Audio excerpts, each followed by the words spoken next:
Nero Wolfe and the Orchid in the Fireplace. The doorbell rang at precisely 3 minutes past 11. I glanced up from my desk in the office, where the morning sun had the decency to keep to the margins of the Venetian blinds. I heard Fritz's steps retreating from the front hall. Good man. Would never open the door. That burden fell to me. When I pulled open the door, she stood there, a woman of about 30, dark coat buttoned to the collar, curls pinned with no-nonsense precision. But it was her right hand that caught the eye, gloved in fine leather, but singed at the fingertips, as if pulled too late from flame. "Miss Lillian Crest," she said, voice steady. "I have an appointment." "You're early," I told her, stepping back. "But punctuality might buy you a minute of tolerance. Come in." She did. Her heels clicked once on the mat, then softened on the rug. I led her through the hall, past the muted light filtering through the stained glass transom, into the office. Wolfe didn't look up. He was where he always was at 11, behind the desk in his yellow chair, fingers steepled, eyes half-lidded like a lion drowsing under glass. The room held its usual scent, a blend of worn upholstery, pipe smoke, and distant orchids. "Miss Crest," I said, with a mystery and a botanical specimen. That got him. Wolfe's eyes opened. He sat forward an inch. "A specimen." She reached into her coat with her left hand. The right, the gloved one, she kept immobile, as though injured. She drew out a box the size of a paperback, wrapped in brown paper. When she set it on the desk and unwrapped it, the room grew still. Inside lay an orchid, or what remained of one. It had once been a paphiopedilum, rare and deliberately cultivated. Now the petals on one side were crisped to black ash. The colour on the others faded to a ghost of crimson. Its stem was sheared clean at the root. "I found it," she said quietly, "in my fiancé's fireplace, yesterday morning." Wolfe said nothing. He gazed at the flower, then at her. I stayed by the globe stand, leaning one elbow, playing dumb. Let Wolfe draw her out. He was better at that than I'd ever be. "You removed it from the hearth?" he asked. "It was on top of the grate, not yet burned. And you brought it here. Why?" She hesitated. Then she peeled off her left glove, baring elegant fingers and a modest ring. The right remained gloved. "I've never seen an orchid like this," she said, "until last month, at a party where Mr. Brackett, my fiancé, introduced me to a friend who collects them. He said it was a paphiopedilum, same type, possibly the same flower." "Impossible," Wolfe said. "No collector would destroy such a specimen, even in anger." "I'm not certain it was meant for destruction," she replied, "only to be seen. By me." I stepped in. "Miss Crest, what exactly are you suggesting? That your fiancé left you a scorched orchid as some kind of message?" "Yes." She looked down. "Or someone did, using his fireplace." "A threat, you mean? Or a warning?" she said. Wolfe gave a single blink, slow and almost indulgent. "Miss Crest," he said, "this is no trivial matter. Orchids are not casually set aflame." She nodded. "You're withholding something," he continued. "You arrived with an appointment. You brought the flower in tissue, not panic. That implies deliberation. I needed to speak with someone discreet. You haven't yet." She drew breath, then let it go. "Warren Brackett is a junior partner at Greer Clay and Brackett. The firm has recently handled a sensitive estate. A woman named Lenore Vale passed away last month. Her death was sudden. There were rumours. Rumours of foul play?" I asked. "Rumours that she didn't die naturally, and that Brackett might have destroyed something after her death. A document." "I don't know." "And the flower?"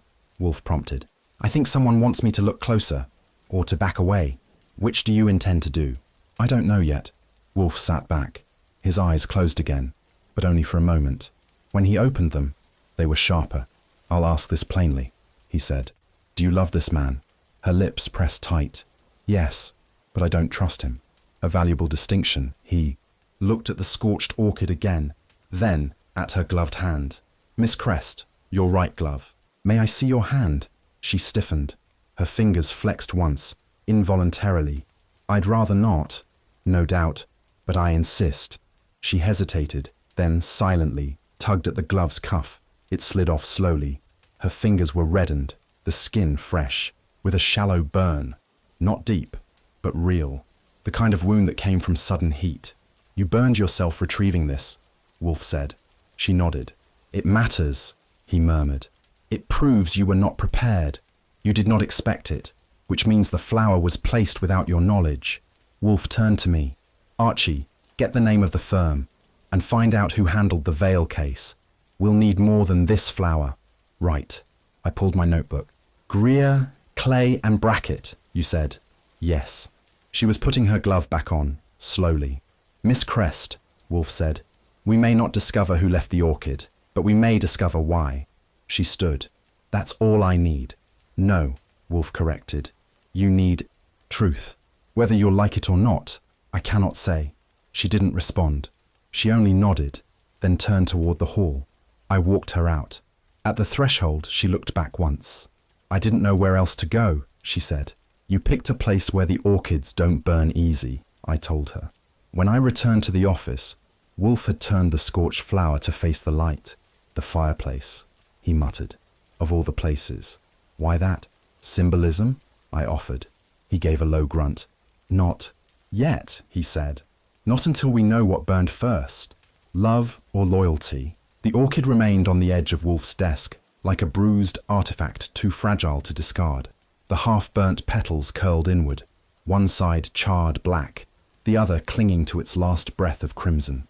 Wolfe hadn't touched it in 20 minutes. He hadn't spoken in 10. Lillian Crest sat stiffly in the red chair opposite him, her gloved hand now folded across her lap. The burn on the other hand had been tucked away again, as if hiding the wound might also hide the reason behind it. I was, by the bookshelves, not pretending to read, just watching. Miss Crest, Wolfe said at last, the words emerging like reluctant steam.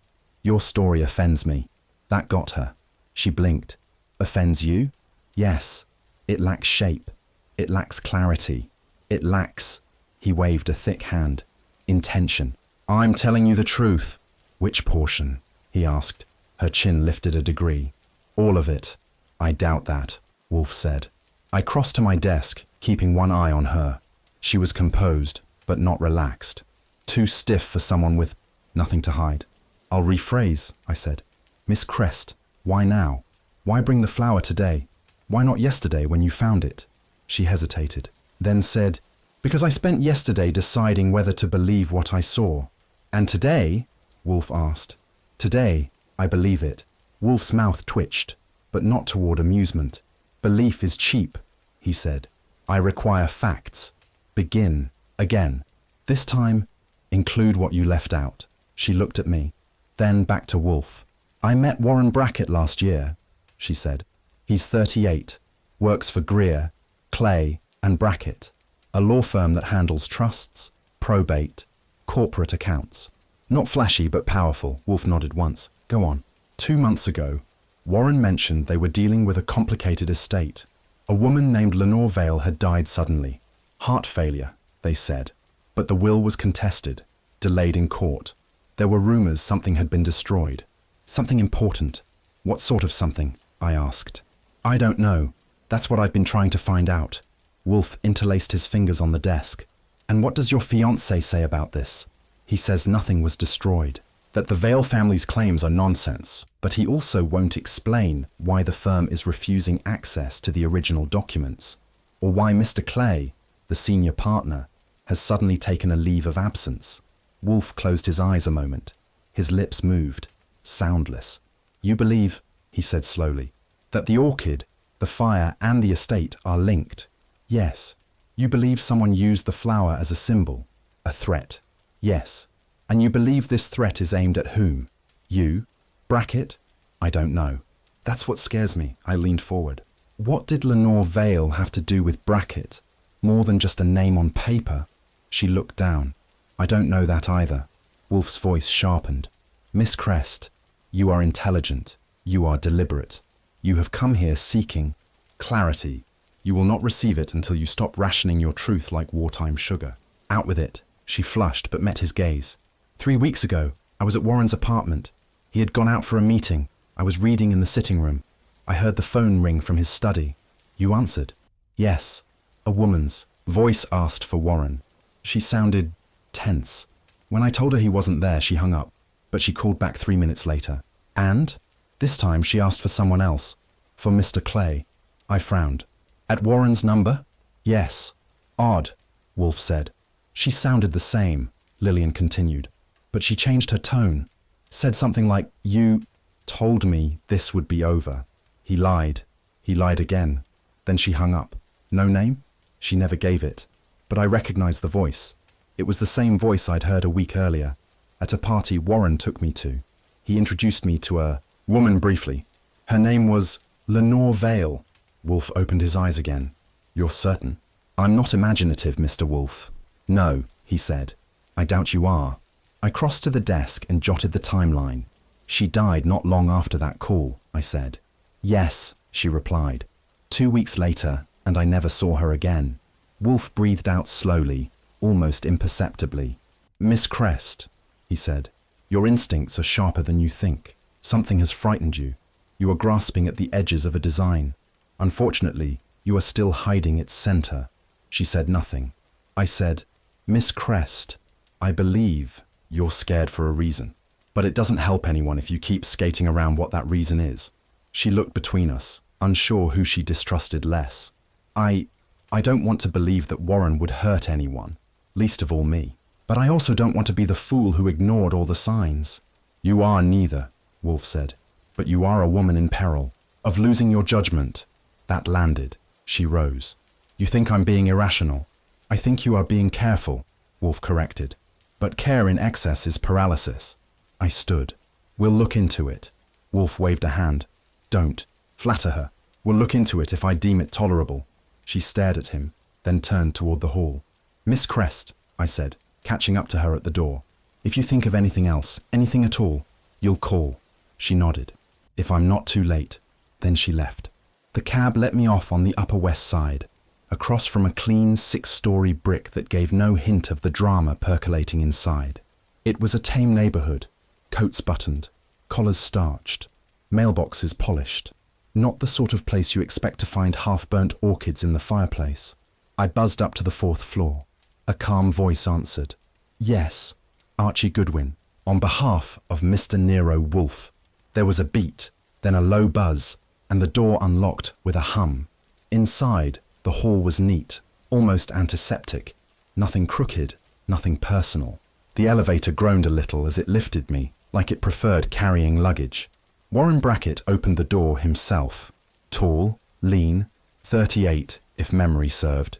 Clean shave, black hair, grey suit tailored so tight it might squeak.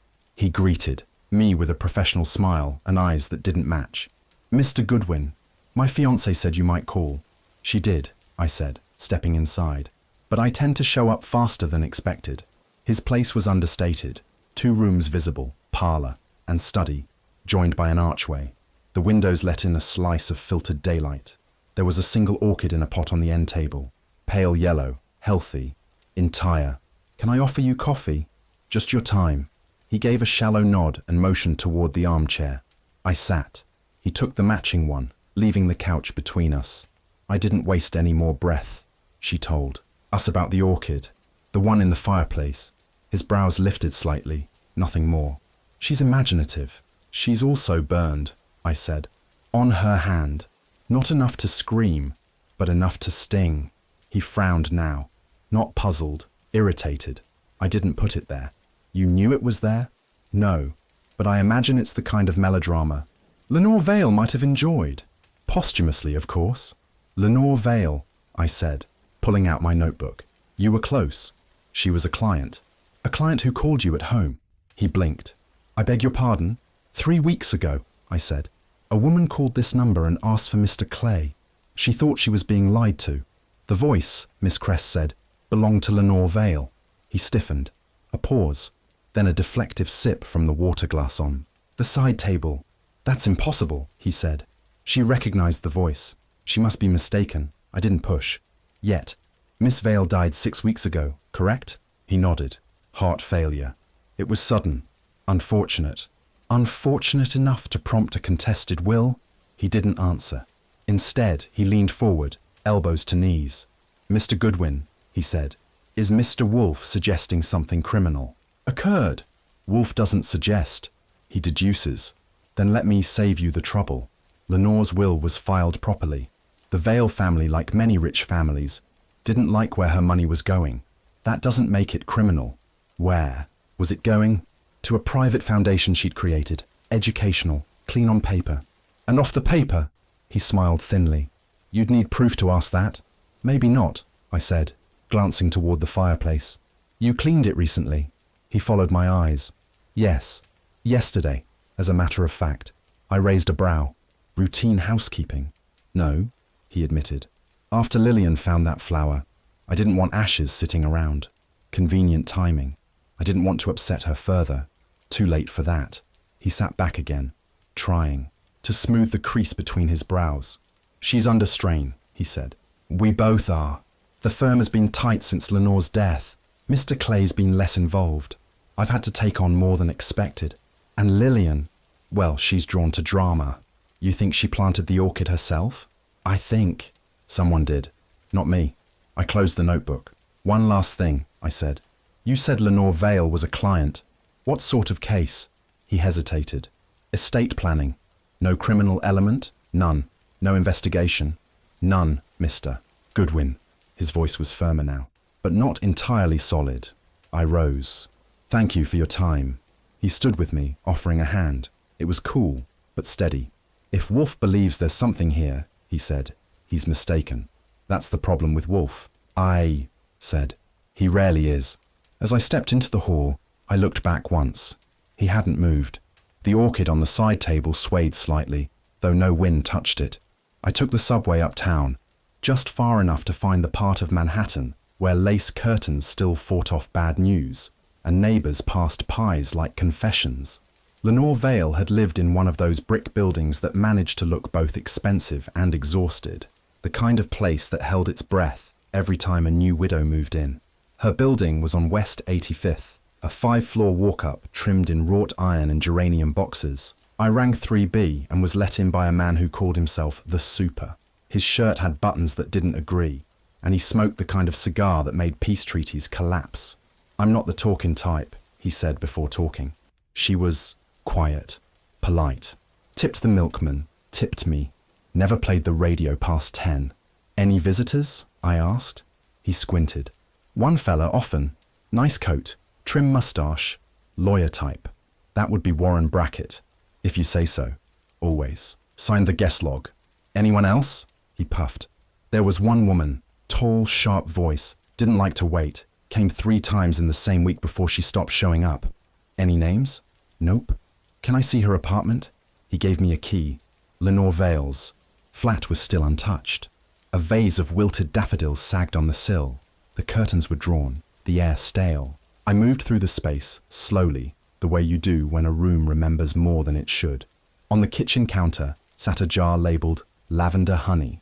On the dresser, a note folded once. The paper was crisp, unsent. I read only the first line. Clay. Lied to me again. I put it back. Downstairs, the Super had a name. Mrs. Agnes Tillman. Lived across the hall. Bit of a worrier, but watched everything. I rang her bell. A woman in her 60s answered. A face made for frowns, and a housecoat that had seen more years than it should have. You knew Miss Vale? I asked. I knew her door closed at 6 every night. That's knowing, in this town. I nodded. Did she seem frightened toward the end? Agnes didn't blink. Frightened? She was pale. Jumped when the phone rang. Took to double locking. Her door. One night I heard her crying through the wall. She never did that before. Did she say who she was afraid of? She sniffed. I asked her once. She said, he told me it's done, but he lied. Who's he? She wouldn't say. I thanked her, then took the stairs, 2 at a time. Back at the brownstone, the scent of toasted cherries filled the hall like a memory. In the kitchen, Fritz was buttering slices of brioche and pressing them under the broiler. Wolfe's in the office, he said, refusing to answer the phone. Again, I'll risk interrupting. He handed me a plate. For peace, the toast was warm, crisp, with a blush of cherry that cut the tension in your teeth. Wolfe was seated, alone, dictionary open but untouched. He looked up once. Well? I gave him everything. The stiff Super, the silent letter, the crying neighbour with good ears. She was scared, I finished. And she wasn't scared of dying. She was scared of someone inside that firm. Natural causes. Wolfe muttered. Officially, he snorted. Fear does not cause the heart to fail. Not directly. It can push, I said. It can lean. He picked up a slice of toast, examined it like a critic faced with modern art, then took a bite. Fritz outdid himself, he said. A shame it had to accompany this sordid mess. There's more. I handed him a copy of the note. He read the lines silently, then twice. Clay lied to me again, he said. Meaning there was a first lie. Perhaps more. She never mailed it. Why not? Too late. Or too afraid. Wolfe set the toast down. We need Clay, he said. And we need Brackett again. This time. Not on his turf. He'll resist. Then he'll regret. I looked toward the scorched orchid, still wilting in the glass. Lenore Vale, I said. She left a trail. Just not the kind that holds up in court. No, Wolfe murmured. But the kind that burns slowly until someone smells smoke. The next morning, I tracked down Lenore Vale's attending physician, Dr. Leland Ross. He kept an office above a pharmacy in the East 60s, one of those panelled waiting rooms where the magazines were a year old and no one ever sat comfortably. Ross was in his 50s, neat moustache, tortoiseshell glasses, hands that shook just enough to make you doubt his handwriting. He wore a white coat and a look of mild disinterest. She was my patient, he said. Mild hypertension, occasional insomnia, nothing extraordinary. Her death certificate says natural causes. He nodded. Cardiac failure. Peaceful. She was found in bed. No signs of struggle. No medication tampering. Nothing worth flagging. But she was young, I said. Healthy. No previous heart problems. She was tense, under stress. But that's not uncommon in her circle. She spoke often of legal burdens, family disputes. She never named names, and I never asked. Did she ever mention feeling threatened? No, he said. But she did mention betrayal. The word she used was betrayed. That landed like a coin in a jar. It rang. Anything else? He leaned back. Only that. 2 days before her death, she asked me for a sleeping draught. Said she hadn't been able to rest for a week. Did you give it to her? A mild prescription. Nothing dangerous. Could it have been replaced? He blinked. Not unless someone accessed her apartment. She thought someone might. She never said, but his eyes said otherwise. I thanked him and left. By the time I returned to the brownstone, it was mid-afternoon. Fritz handed me a folded paper, napkin with a few crumbs and a raised eyebrow. You missed lunch, he said. I missed more than that. Wolfe was at his desk, the orchid still beneath glass, the books on either side untouched. He looked up only slightly. Well, Ross signed off on natural causes. No doubt, no retraction. But Lenore was scared. She asked for sedatives. She said she felt betrayed. Betrayal, Wolfe muttered, is often the seed of murder. She also said she was being lied to. Same word. Lied. Wolfe nodded once. Clay, he said. I sat. Dr. Ross thinks it was peaceful. But Lenore was sleeping badly. She asked for help. Something soft. Easy. Which may have been replaced. If someone had access. Brackett? Wolfe asked. Possibly. Clay? More likely. He had motive. Control of the estate. He may have lost influence if Lenore changed her will. Wolfe sighed, folded his hands, and stared down at the scorched petals. This is not a case. Archie, he said. It's a burial. One performed with precision. But you're interested. He tilted his head. Only in the orchid. And in fear. There was a knock on the door. Not Fritz. Not expected. I opened it. Lillian Crest stood. There, coat buttoned, eyes wide. Her gloves were on, both of them. You have a moment? She asked. I stepped aside. Wolfe didn't rise, but he turned his head. You've remembered something, he said. I found something, she answered. She held out a small envelope. Inside, a newspaper clipping. I unfolded it. Miss Vale's foundation, she said. I had it checked. It never existed. Wolfe stared. The will was a lie, she said. The foundation was fake, but the document looked real. Clay created it? She nodded. I think Brackett knew. I think he kept quiet. I looked at Wolfe. He was leaning forward now, fingers tented. Then the question becomes, he said, who was lying to whom? And who decided it had gone too far? Lillian hesitated. I think she planned to expose them both, and paid for it. She nodded once. Thank you, Miss Crest, Wolfe said. We are now in the presence of a motive. She looked down. I didn't mean to fall into it. No, one never does, he said. She left, quiet as snowfall. I closed the door. Wolfe remained still for several minutes. Then, Archie, call Kramer. Tell him I'd like a word. I raised an eyebrow. You're ready? I'm no longer interested in the flower. He looked at me. I'm interested in the flame. The doorbell rang with the kind of urgency that suggested a badge behind it. Fritz was in the kitchen, apricot glaze on the stove, spoon in hand, and not about to answer. I wiped my palms on a towel and headed for the hall. Through the frosted pane, I saw the outline of a hat too aggressive for good news. I opened the door. Inspector Kramer barreled in like he'd paid rent, not a courtesy. Visit. His overcoat flared out behind him, his face already half red from the climb or the fury, or both. Where is he? Still in the yellow chair, I said. Surprising, I know. He stormed past, the scent of pipe smoke trailing him like an old grudge. Wolfe didn't look up from the Gazette. His voice came level. You are unannounced. Kramer growled. You're tampering with a closed investigation. I am reading about the Brooklyn Bridge repairs. You sent your damn assistant, confidential investigator, Wolfe corrected, to harass a grieving law firm and a dead woman's neighbours. Harass? Wolfe closed the paper. Do you consider polite inquiry harassment? When? It stirs ghosts, yes. I stayed near the globe stand, hands in my pockets. This was going to be a warm one. Kramer stepped closer. The Lenore Vale case is closed. Natural causes. You're muddying the waters. I'm clarifying them, Wolfe said. Your waters are stagnant. Kramer's jaw twitched. You've got Miss Crest stirred up.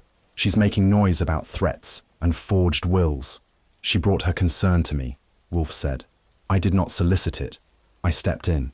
She's also got evidence, or enough for doubt, including an orchid that came out of a fireplace half burnt. A flower, Kramer sneered. Not exactly a corpse. No, I said, but it was delivered like a funeral card. Kramer turned to Wolfe. You think this flower proves something? Yes, Wolfe replied. Well, it doesn't. Anyone could buy a damn orchid. Wolfe met his gaze. Not this one. What? It sings. Wolfe nodded toward the glass dome on his desk. Beneath it, the orchid lay blackened and delicate, its edges curling like a lie in the sun. That orchid was cultivated in my greenhouse. It was not purchased. It was stolen. Kramer stared. You're sure? I do not buy orchids. I breed them. That specimen is from a private lot, documented, cared for exclusively by Mr. Parker and Fritz, and one is missing. I added, cross-checked, against the greenhouse log. Kramer looked at me, then back to Wolfe. You're telling me someone broke into your house, stole your flower, burned it and left it in a fireplace? I'm telling you, Wolfe said evenly, that someone with access to this house and knowledge of my greenhouse had a reason to send a message in fire. Kramer's mouth twitched again, but less in anger now. Thought crept in, chasing the noise. Bracket, he said. Wolfe didn't answer. I said, the fireplace it appeared in belonged to him. Cleaned the next day. Why clean it so quickly? To remove evidence. Of what? I spread my hands. That's where you come in, Inspector. Kramer paced once, jaw grinding. Let's say I believe this. You think the flower was a threat? No, Wolfe said. A memory. What the hell does that mean? That it was meant to remind someone of something they've hidden too. Well, Kramer sat abruptly in one of the red chairs. The brownstone settled into silence, save for the distant tick of Fritz's kitchen clock. I don't like this, he said. You rarely do, Wolfe replied, but I'll follow it. Quietly. You keep your mouth shut and your man out of my way. I will consider it. Consider faster. He stood. One question, he said. If someone planted this orchid to scare Brackett, or to warn him, why burn it? To prove it's real, Wolfe said. Kramer grunted, then looked at me. 2 days, he said. Then I want you out. Wouldn't dream of overstaying, I said. He left with the same heat he'd entered. I shut the door behind him. Wolfe poured himself a glass of beer from the pitcher Fritz had left. 2 days, he murmured. That is a problem. Only if we waste them. He took a sip, then muttered, we won't. After Kramer's departure, The brownstone reclaimed its silence. The beer pitcher was still half full, and Wolfe, back in his chair, regarded the orchid like a chess piece that had moved of its own accord. I settled across from him, notebook open, pen ready. You want to use the 2 days, you tell me how. He closed his eyes. We must know who entered the greenhouse, I said. That's a short list. Fritz, Parker, and me. He didn't respond. I said, Miss Crest? Bracket? Unlikely, Wolfe murmured. Too risky. Parker locks the lower door. Fritz watches the upper. They'd have to be clever, or they had help. You think someone bribed Parker? He opened his eyes. I think Parker would sell his soul for a pocket knife, but not mine. That got half a smile out of me. I'll press him gently, I said. You'll press him precisely. I stood and fetched the telephone directory from the shelf. Brackett's name was still circled. Below it, a new name, Julian Marlowe. Miss Vale's alleged beneficiary, a ghost on paper. We had yet to see his flesh. I'll start with Parker, I said. Then Marlowe. Wolfe nodded. And the firm? 2. Soon. Clay is watching. I stepped out, coat on, notebook in pocket. Fritz passed me in the hall, wiping his hands on a towel that smelled faintly of orange zest. Inspector gone? Gone, I said. But he left his doubts behind. Fritz made a sound, somewhere between a hum and a prayer. Good. At the greenhouse, Parker was elbow deep in potting soil. His boots were caked, his sleeves rolled. I watched him for a moment before speaking. Parker. He straightened. Mr. Goodwin. Missing an orchid last week. His mouth puckered. Yes, Mr. Wolfe made it clear I was to account for it. Let's go over it again. He nodded toward the logbook. On the bench. We last recorded it Wednesday morning. By Friday afternoon it was gone. Access? No forced entry. Upper lock was secure. I asked Fritz, but he hadn't removed it. No visitors. He hesitated. There was one. I raised a brow. Who? He rubbed the back of his neck. Lady, red coat, tall. Said she had permission. Carried herself like she belonged. You let her in. She said she worked for Mr. Wolfe. Knew the layout. Named 3 orchids by Latin. When? Thursday evening, after 5. That was after Lillian had come to us. After she'd shown us the burned flower. You get her name? No, sir. Anything else? She wore gloves. Not for warmth, for care. I left him there, repotting something purple and offended. Back at the brownstone, Wolfe hadn't moved. The orchid was gone, placed no doubt back in its vault. Of shame. I told him everything. When I finished, he said only, gloves. Same as Miss Crest. No. Lillian had her hands burned retrieving the flower. This woman avoided the burn entirely. She planted it? He nodded. And she knew orchids. Perhaps better than she should have. Lenore Vale?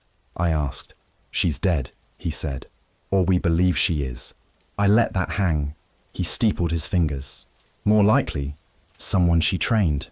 I said, that's a short list. He said, shorter than we think. Before I could respond, the phone rang. Fritz answered. Then, for you. I picked up. Goodwin. The voice was female, low, precise. I wouldn't look for Marlowe. Why not? Because he won't answer. Who is this? Click. I replaced the receiver. Wolfe's eyebrow had already risen. Warned off? I nodded. And, well, he exhaled through his nose. We need Marlowe more than ever. I sat. How do we find a man no one wants found? You, Wolfe said. Start with the death certificate. He leaned forward. I will start with the lies. Fritz stood in the office doorway, a thin binder under one arm, his mouth pressed in that particular line it took when things didn't match. Flavors, temperatures, or, in this case, inventories. I've cross-checked the greenhouse records. Mr. Wolfe, he said. And yes, one is missing. Wolfe looked up slowly, as if summoned by prophecy, not housekeeping. His fingers paused above the pages of Cato Major, his posture stiffening in stages. Which one? He asked, though the answer had already landed between them like the echo of a shot. Fritz stepped forward and laid the binder on Wolfe's desk. Row 4, South Shelf, Spicerianum hybrid, the red-throated Paphiopedilum, logged on Wednesday, morning, gone by Friday. Wolfe didn't speak. He turned the binder toward him, examined the notations with a steady gaze, and then closed the cover with quiet gravity. I cultivated that orchid for 3 years, he said. Yes, sir. Personally. Yes, sir. He shifted in his yellow chair. A breeze wouldn't dare. How many people knew of its existence? Only you, myself, Parker, and Mr. Goodwin. By proximity. Did you permit removal? No, sir. Wolfe exhaled, but not fully. His eyes, heavy-lidded, turned toward me. You saw it last? 10 days ago, I said. Fritz was pruning. You had me return the clippers. Could you identify it on sight? Against another red-throated Paphiopedilum. Not in a courtroom. He grunted, disapproval folded in velvet. And yet you think, he said, that Warren Brackett was the recipient of its remains? I do, I replied, because Lillian Crest pulled it from his fireplace, and it bore burn patterns consistent with quick ignition. Dry tissue, black edge, mid-petal flare. Wolfe's jaw tensed. No one touches my orchids. Someone did. He closed his eyes briefly. When he opened them, the fury had cooled to purpose. Then someone must account for it. I tapped the edge of the desk. You think Brackett stole it? No. I frowned. No? Not himself. He lacks the audacity. Then someone close to him. Possibly. Or someone for whom he kept the door open. He rose. Slowly, but with certainty. Not many things could move Wolfe from his chair before noon. A vanished orchid was one. I will speak to Parker, he said. Personally. I tried not to let my eyebrows fly too high. And me? You will go back to the firm. To Greer, Clay, and Brackett? He nodded. On what pretext? On none. I sighed. As myself, then. As your most intolerable self. He glanced once at the glass dome still sitting beside the orchid's charred cousin. I want Clay's reaction. To the name Vale. I want Brackett to sweat. I want the office girl to drop her pen. You want the building nervous? Yes, he said. And then I want you to find the name Julian Marlowe in their files. I took out my notebook and made 3 marks. Marlowe's the supposed beneficiary, I said.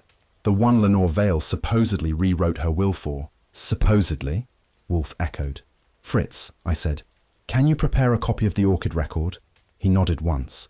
Make 2, Wolfe added. 1 for Inspector Kramer, 1 for the judge, should it come to that. His tone turned acid. Someone has trespassed where no man is welcome. You think the orchid was meant for Lillian? Wolfe paused. I think it was meant for Brackett, but Lillian was meant to find it. I grabbed my coat. If I'm lucky, Clay's in, I said. And Brackett's rattled. If you're lucky, Wolfe muttered. They're both stupid. As I reached the door, he called after me. Archie. I turned. I will not tolerate further theft. I nodded. Neither will the greenhouse. Then I left. The offices of Greer, Clay, and Brackett occupied the top 2 floors of a stone-faced building near Madison, the kind of place where elevator boys wore gloves and receptionists had vowels clipped clean. I gave my name to the girl at the front desk, blonde bun, silver brooch, hard smile, and waited under the gaze of a taxidermied owl nailed to the walnut paneling. After 5 minutes, a secretary named Evelyn appeared, small, fast-moving, and visibly flustered. Mr. Clay's in conference. Mr. Brackett might see you. I'm not here for tea, I said. I'm here for something close to closure. That earned a blink. She showed me into a glass-lined office filled with cigarette haze and legal pads. Warren Brackett stood by the window, half-turned, his tie loosened but his cuffs still perfect. Mr. Goodwin, he said without looking. I assumed we were finished. We're not even started. He turned slowly. You've been busy. You have no idea. I sat, uninvited. Let's talk orchids. His brow didn't twitch. We already did. Not this one. Red, throat, cultivated. One of Wolfe's own.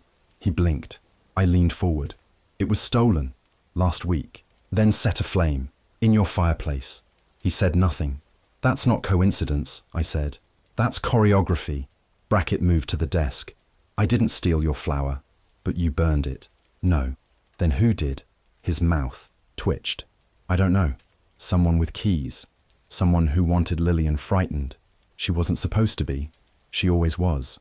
He dropped into his chair, jaw set. I reached into my coat and took out a copy of the greenhouse. Log. This is from Wolfe's records. That orchid didn't walk out. It was taken. He didn't touch it. I stood. Do I talk to Clay? That got him. He stood too. Clay's not well. I heard. But he's still head of the firm. He's stepping down. That fast? Brackett. Exhaled. You want a name? I want the truth. He hesitated. Then, Julian Marlowe. I didn't blink. So he's real? Yes. Where is he? I don't know. Convenient. Brackett looked at the floor. He was close to Lenore. Too close. When she changed the will, it was for him. Then he's the key. Brackett nodded. Or the target. I paused. You think someone killed her? He met my eyes. I think someone couldn't afford what she was about to do. And you cleaned up the ashes. I cleaned the fireplace. Same thing. He dropped his gaze again. I didn't kill her. Who did? I think Clay knows. I stepped back. Thank you, Mr. Brackett. You've been nearly helpful. In the hallway, Evelyn met me. He'll see you now. Who? Mr. Clay. She opened a door. Davis Clay sat behind a desk the size of a lifeboat. His hands folded neatly. His face was pale, his eyes rimmed with something heavier than fatigue. Mr. Goodwin, he said. You've made quite a stir. Always do, he gestured. You have 5 minutes. That's all I'll need. I sat. I need to know about Lenore Vale's will. He smiled faintly. No comment. She left her estate to Julian. Marlowe. No comment. She told people she was afraid. She said you lied. His smile faded. She also said you destroyed something. He looked down. I need to see the draft, I said. The version before it vanished. He didn't answer. I stood. You're running out of places to hide. I reached the door. I didn't lie, he said quietly. I turned. I protected her. From herself. I waited. She trusted the wrong man. Marlowe. He nodded. He convinced her to rewrite everything. And you buried the paper. He didn't deny it.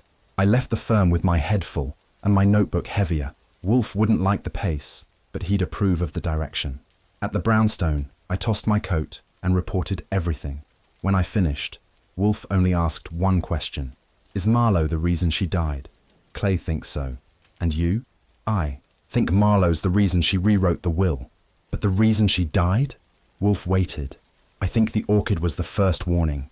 The fire was the second. Wolfe nodded once. Then we moved to prevention. Of what? Of a third. The secretary led me down a corridor lined with glass cases. Inside were plaques, framed charters, and a watercolor rendering of the firm's original founding. In 1891, the place smelled of furniture polish, worn rugs, and the soft panic of too many secrets. She stopped before a heavy door with frosted glass etched. Davis Clay, senior partner. He's not been well, she said softly. Short visits. Only, I nodded. She knocked once, then opened it. Davis Clay was seated behind an enormous walnut desk, the kind that required lineage to own. His hair was white, combed with geometric precision. His cuffs were monogrammed, his tie held with a pearl pin, and his posture said authority, even if the tremble in his left hand betrayed it. He did not rise. Mr. Goodwin, he said, as if my name were a lesser item on the morning's agenda. You've become a fixture. I could say the same about your name in this case. He motioned to the chair opposite him. 5 minutes. I took the seat. The room was quiet. Too quiet. No ticking clock. No rustle of papers. Just the faint crackle of a fire burning low in a green-tiled hearth to his left. A polished decanter sat near his elbow. He poured from it without asking and raised the glass, then let it lower again as though it weighed more than expected. I presume, he said. You're here about Lenore. I nodded. She feared someone in this firm. He didn't flinch, but he didn't answer. She said she'd been lied to, repeatedly. He lifted the glass and took a single sip. His hand shook more afterward. Miss Vale, he said, was a complicated woman, intelligent, emotional, prone to suspicion. Suspicion of you, he looked at me then, direct but distant, the way men look when deciding whether to remember or forget. She was close to Marlowe, he said. Too close. She changed her will for him. His fingers tightened around the glass. Julian had influence, he said, but not judgment. Did you try to stop her? I tried to protect the firm. From what? He set the glass. Down. Too hard. It tipped, rolled, and fell, striking the marble edge of the fireplace with a hollow clink. Neither of us moved. Let ghosts stay buried, he muttered. I waited. He rubbed his temples. She accused me of altering the filings. She thought I wanted the estate redirected. Did you? She was being misled. She was writing checks to shadows. By whom? He didn't answer. I glanced toward the fireplace. Low embers glowed. Red. Mind if I stand? I asked. He shrugged. I crossed the room, not for warmth, but for something else. Beneath the scent of cherrywood and smoke, there was another trace. Dry, faintly sweet, with a hint of decay. I knelt. The grate was brushed clean. Too clean. The tiles smelled floral. I leaned closer. Orchid Clay spoke behind me. She sent Marlowe everything. Ignored the family. Ignored us. She said he'd start something pure. All I saw was something reckless. You're saying you buried the will. I'm saying she died before it could be filed. I turned, and the will disappeared. He didn't reply. You burned something here. No denial. I rose. You were trying to erase it, I said. The orchid, the will, her voice, gripped the arms of his chair. You don't understand what we stood to lose. I stepped closer. She was afraid, Mr. Clay. Not of poverty, of betrayal. He looked up at me, and in that moment, the practiced facade cracked. I didn't kill her, he said, but you let her be erased. The fire popped. The scent of the flower hung a little heavier. I need that will, I said, or what's left of it. He looked away. Ask Brackett, he whispered. He took it. Why? To protect me. I turned toward the door. Mr. Clay, I said, you're not the ghost. You're the grave. He didn't answer. I left Clay's office with a chill on my back that had nothing to do with weather. Evelyn was no longer at her desk. The corridor was still. I passed the glass cases again, found her portraits and law books lined up like sentinels, too polite to warn me. Outside, the light was fading into that murky grey Manhattan reserved for hours between scandals. I hailed a cab and rode back in silence, watching the sidewalks roll past like pages we hadn't read yet. At the brownstone, Fritz was setting out supper. Pork loin, cranberry glaze, sweet potatoes, and silence. I slid into the office instead. Wolfe hadn't moved from his chair. The dome over the blackened orchid hadn't either. Well, he said. Clay cracked, I said. Just enough. Ah, I took my seat. He admits the will changed. Says Lenore planned to leave everything. To Julian Marlowe. Claims she was being reckless. She wasn't, Wolfe muttered. No, but Clay claims she was writing checks to shadows.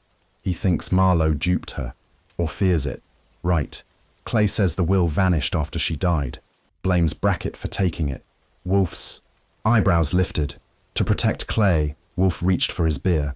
Interesting. I leaned forward. But Wolfe, there's more. He waited. His fireplace, the smell. Wolfe's fingers froze mid-glass. It's faint, I said, but it's there. Orchid ash. Sweet. Burnt. Not wood. He lowered the glass. He burned something. The will, perhaps. Or a copy. Or a note. I added. His hands shook. Badly. I think he's been unraveling since she died. He should, Wolfe said. We let that sit. The fire in our own hearth gave a dry sigh. I said, he told me to let ghosts stay buried. Wolfe murmured. The trouble with ghosts is they whisper louder than the living. I pulled out my notebook. He mentioned Marlowe again. Said Lenore trusted him too much. Then Marlowe has vanished too well. And the flower? He won't touch that topic. No, Wolfe agreed. Because that one wasn't for Lillian. I paused. It was for him. Wolfe nodded. He recognized it. Knew what it meant. It wasn't a threat. It was a judgment. I sat back. Someone's keeping score. Wolfe finished his beer and set the glass down with care. Tomorrow, he said, you will find Marlowe. I raised a brow. If he exists. Oh, he does. But someone wants him quiet. And if I find him, then we'll learn whether Lenore Vale died fearing a liar or following one. Fritz's voice floated in from the hall. Dinner, gentlemen. I stood. Wolfe stayed seated, eyes fixed on the blackened orchid. Mr. Wolfe, I asked. He didn't look at me. Ghosts, he said, are only frightening when they return holding something. The address was on East 67th, a narrow building pressed between two taller ones like a well-kept secret. A doorman in maroon stood stiff at the entrance. I gave Lillian's name and mine, and he pressed a buzzer that sounded like someone clearing their throat. Ada met me at the door with a look that had been practiced on dust and disappointment. She was in her late 50s, dressed in a grey uniform with pearl buttons. Her hair pulled back so tight it made her voice sound sharper. "You're the detective?" she asked. "I'm the one Wolfe sends when he won't leave his chair." She nodded once, just enough to let me in. The apartment was modest but careful. Neutral walls, flowers in vases, not one chair askew. The kind of order you only got from someone like Ada. "I won't have Miss Crest upset," she said. "She's out just now." "That's fine," I replied. "I wanted to speak with you." She motioned toward the kitchen. A kettle was warming, and the scent of something citrus floated under the hum of the stove. "You've worked here long?" "8 years," she said, pulling down 2 cups. "Since Miss Crest's father passed." I nodded. "You know Brackett well." "As much as I need to." She poured the tea, didn't ask how I took it, and placed the cup just to my right. Hers remained untouched. "He's not a bad man," she said, "but he's not made for the truth." I sipped, waited. She folded her hands. "What do you want to know?" "You overheard a call between him and a woman." "What was said?" Her jaw tightened. "You'll make trouble with it." "I already have." She looked down at the steam curling from her cup. I didn't mean to listen. I was watering the violets in the front room. The door was closed, but he raised his voice. "When was this?" 3 weeks before she died. "Miss Vale?" She nodded. I'd seen her here before, twice, always brief, always tense. And on the phone, he told her, "You weren't supposed to keep it." Loud, furious. I don't know what it was, but he said, "I told you it had to be destroyed." "Anything else?" She blinked slowly. She said something I didn't catch. Then he said, "I protected you for as long as I could." I leaned back. "You sure it was her?" I heard her name. Lenore. He said it like a wound. The room held still for a moment. The kettle clicked off. She hung up first. Ada continued. "And when he came out, he looked like a man who'd walked through fire." I nodded. "Did Lillian ever know?" "I never told her." "Why not?" "She's soft where she shouldn't be." I finished my tea and stood. "Thank you, Ada. That helps more than you know." As I reached the door, she called softly. "Mr. Goodwin?" "Yes?" Miss Vale wasn't weak. I could see it. But she was tired. Real tired. I nodded. "I know the type. Back at the Yay. Brownstone." Wolfe was reclined with a book titled Orchids in Ancient Persia. He didn't look up when I entered. "Well?" he asked. "She heard the call," I said. "Brackett told Vale. You weren't supposed to keep it." Wolfe's gaze lifted, and he said it needed to be destroyed. Then, "I protected you for as long as I could." Wolfe closed the book. "That," he said, "is not the voice of a lover. That is the voice of a man watching his investment go up in flames." I nodded. Miss Vale was keeping something. A letter, perhaps. A document. Maybe even the original will. And he knew it. Yes. Or thought he did. He turned slightly in his chair. "The orchid, Archie. Perhaps it was not a threat." "You think it was a message?" Wolfe's voice lowered. "I think it was a memorial." I sat, watching Wolfe consider it. His fingers pressed to his lips, eyes closed, as if silence might force the truth to speak first. "A memorial," I repeated. "Not a threat," he nodded, eyes still shut. "A private orchid, burned but not fully, left deliberately in the fireplace. Miss Crest was never the target. She was the recipient." "Of what?" He opened his eyes. "Of grief." I frowned. "You think Brackett placed it there to mourn her?" "No." Wolfe shifted. "I think someone else did. Someone who knew what she'd lost, and what she kept." "The will?" He nodded once. "The way it reads," I said. He begged her to destroy something. She refused. He panicked. "She died," Wolfe said. "And so did the paper. But someone wants it remembered." "Yes. Then why frighten Miss Crest?" "To ensure movement," Wolfe said. "She would come to us, and we would dig." I paused. "You think we were meant to?" "I think we were expected to." Outside, rain touched the windows like a whisper. Inside, the orchid beneath the glass looked darker than it had an hour ago. I stood. "We still don't have the original will." "No," Wolfe agreed. "But we know who feared it, and we know someone wanted us to find the trail." "Clay." "He's breaking," Wolfe said.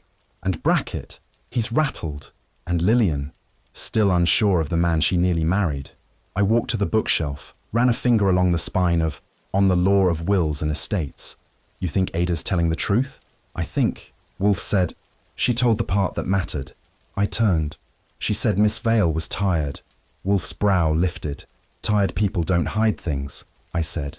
They protect them. He gave a small nod. Or leave them for someone else to find.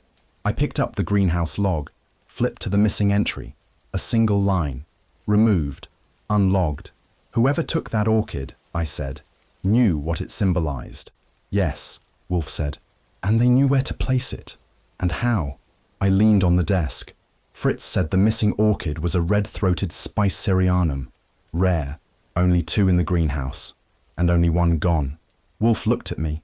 You think the other was meant to follow? No, I said. I think it already has. He stilled. I opened my notebook. When I visited Brackett's apartment, he had one. Same variety. In bloom. From Wolfe's stock? No, but similar. Alive. Perfect. Wolfe frowned. He wanted to show control, I said. He wanted to display beauty. Untouched. To mask the burned one. Yes. We sat in silence again. Then Wolfe muttered, the dead orchid was for Lenore, and the living one for Lillian. Wolfe's hands folded, which means Brackett is playing both ends, I said. He closed his eyes again. Or someone is playing him. The fire cracked. Rain thickened outside. The city closed around us like a theatre waiting for. Act 2, I asked. Do we tell Kramer? Not yet, Wolfe said. We need Marlowe. You still think he's alive? I think, Wolfe said. He has not yet been silenced. I walked to the window. And if he has, then the orchid, Wolfe said, is not a memorial. I turned. It's a warning. The call came at 6:37 a.m., a time Nero Wolfe regarded as suitable only for starlings and idiots. It came not to Wolfe's private line, but mine, which is why I answered, half-dressed, half-dreaming, and entirely suspicious. A flat voice on the other end. Davis Clay is dead. I sat upright. Who's this? Greer, Clay, and Brackett. Evelyn. He collapsed in his office 20 minutes ago. Inspector Kramer is here. Cause? Heart, they think. The line clicked off. By 7:15, I was in Clay's office again. This time it smelled different, not of polish or paper, of smoke and something older, bitter, spent, final. Kramer stood near the desk, arms crossed, jaw working like a carpenter's. Vice. The coroner's men were already there, whispering over a stretcher that held what had been Davis Clay. Cigar smoke still hung in the air like an accusation. A spent stub lay in the tray. His right hand had gone cold holding it. He was alone? I asked. Kramer didn't look at me. Locked door. Secretary called him. No answer. Janitor had the spare. I nodded. Anyone else in? Just the secretary. First arrival. I moved to the hearth. The fire was down to embers, but hadn't gone out completely. And the doctor says what? Kramer grunted. Massive coronary. Clean body. Nothing to suggest foul play. I squatted behind the desk, not to inspect the corpse, but the carpet. There, tucked beneath the corner of the lower drawer, were 2 crumpled shapes. Thin, cracked, faded red. I fished them out with a pen. Orchid petals. Kramer noticed. What's that? More ghosts, I said. He took one with tweezers, sniffed. Burnt. Yes, I said. And not from a bouquet. He straightened. You think this connects to the first one? I didn't answer. He stepped toward the window. You think someone killed Clay? Not directly, but someone wanted him silent. And you think they used flowers? No, I said. I think they used guilt. By the time I returned to the brownstone, Wolfe was still at the breakfast table, chewing methodically through corned beef hash like a philosopher dissecting fate. I gave him the news without ceremony. He listened, eyes narrowing slightly, only at the mention of the orchid petals. Kramer calls it stress, I finished. I call it cowardice. Wolfe dabbed at his lips. It was neither. I tilted my head. He looked up. It was timing. Explain. Wolfe pushed his plate away. Clay gave you a name. Brackett. He gave you a motive. Fear. He gave you a timeline. Before the will could be filed, it vanished. Now he's dead. You believe this was chance? No, I said. But I also don't. Believe Clay had it in him to confess further. No, Wolfe echoed. But someone believed he might. I leaned forward. You think someone panicked? No. I think someone acted. I tapped my pen on the table. We still don't have the document. The will. No, Wolfe said. But we now have a second orchid.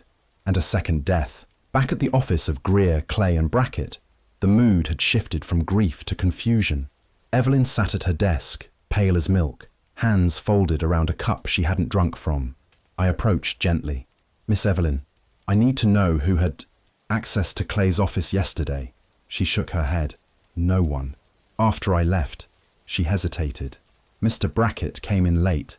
He stayed a few minutes, said he was retrieving a ledger Clay had been using. What time? After dark, closer to 9. Did he take anything? A black folio, locked clasp. Seen it before? She nodded. Clay used it for private documents, wills, letters. Where is it now? She swallowed. I don't know. I left her with the tea and her thoughts.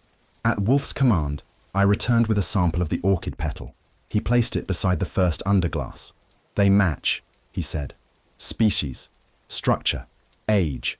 He paced once. The first was placed. The second was hidden. To what end? To tell us someone knew what Clay burned, and that someone watched him die. Wolfe looked at me. Clay didn't file the will, but he didn't destroy it. You think Brackett has it. I think Brackett is holding something that does not belong to him, and now he's alone in the firm, which makes him valuable. No, Wolfe said. It makes him vulnerable. That evening, the brownstone settled into its regular hush. Outside, Manhattan rolled forward like a slow, heavy train.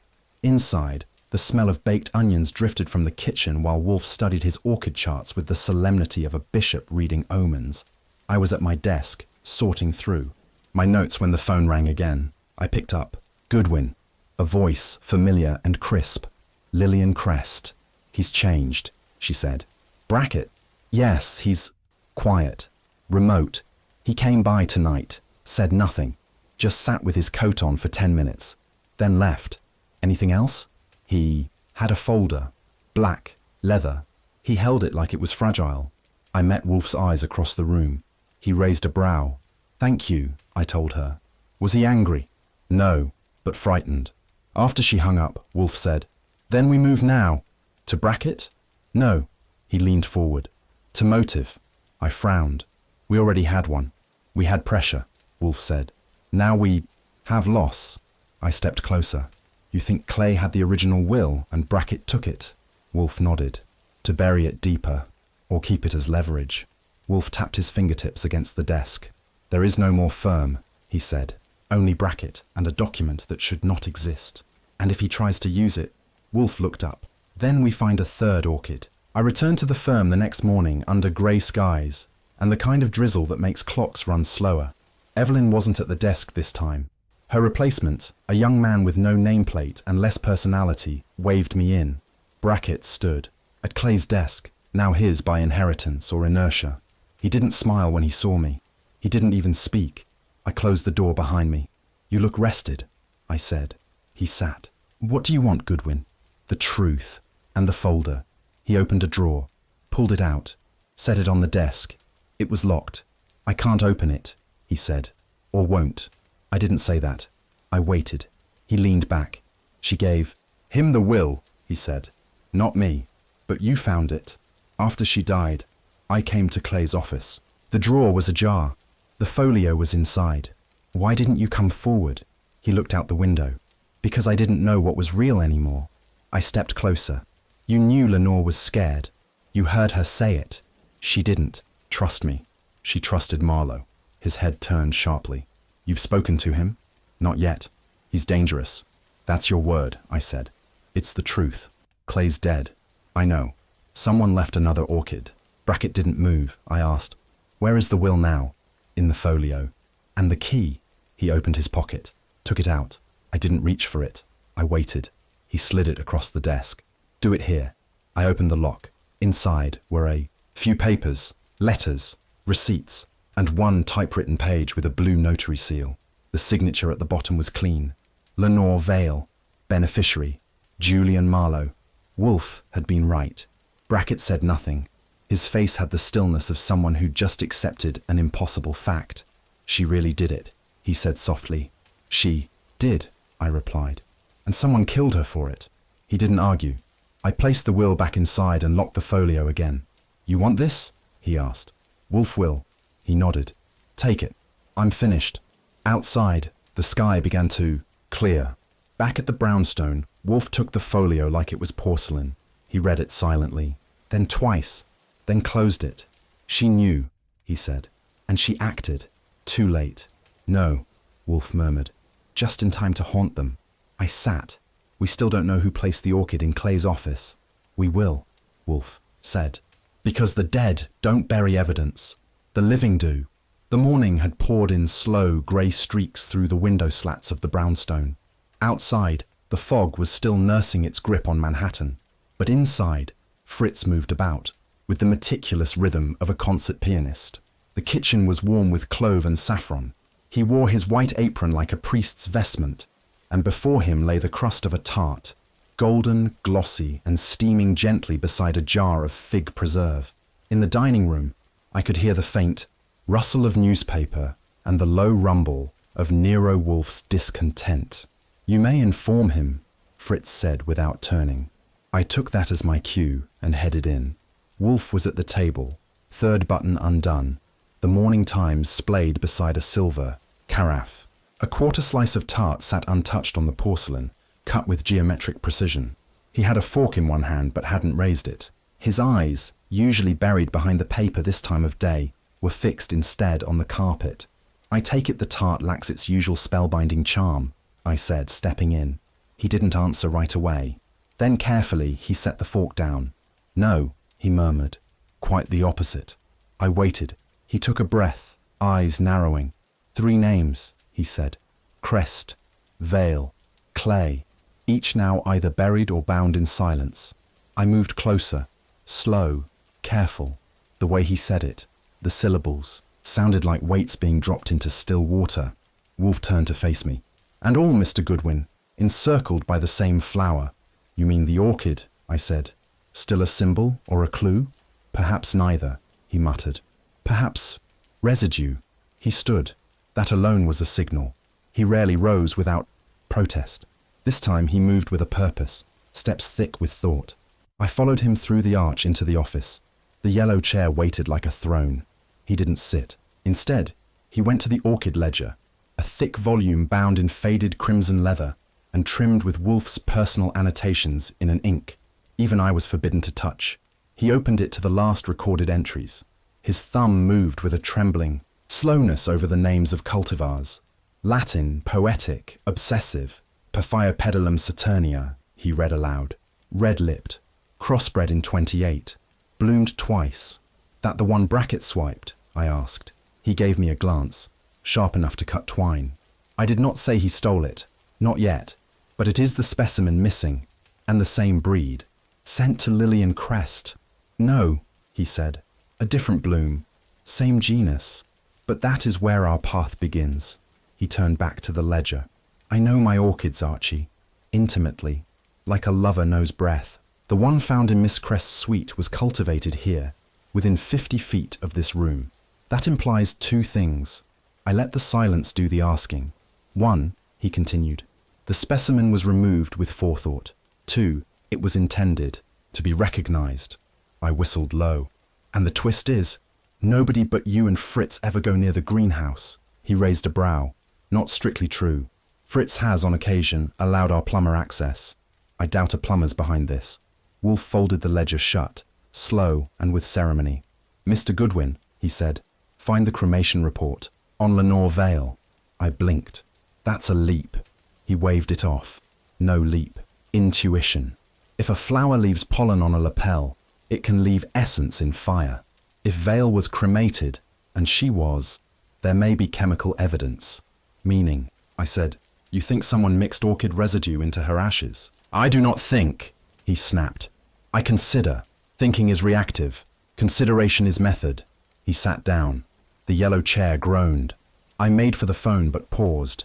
You want me to sweet-talk the morgue? He looked over his steepled fingers. No, I want you to retrieve the document.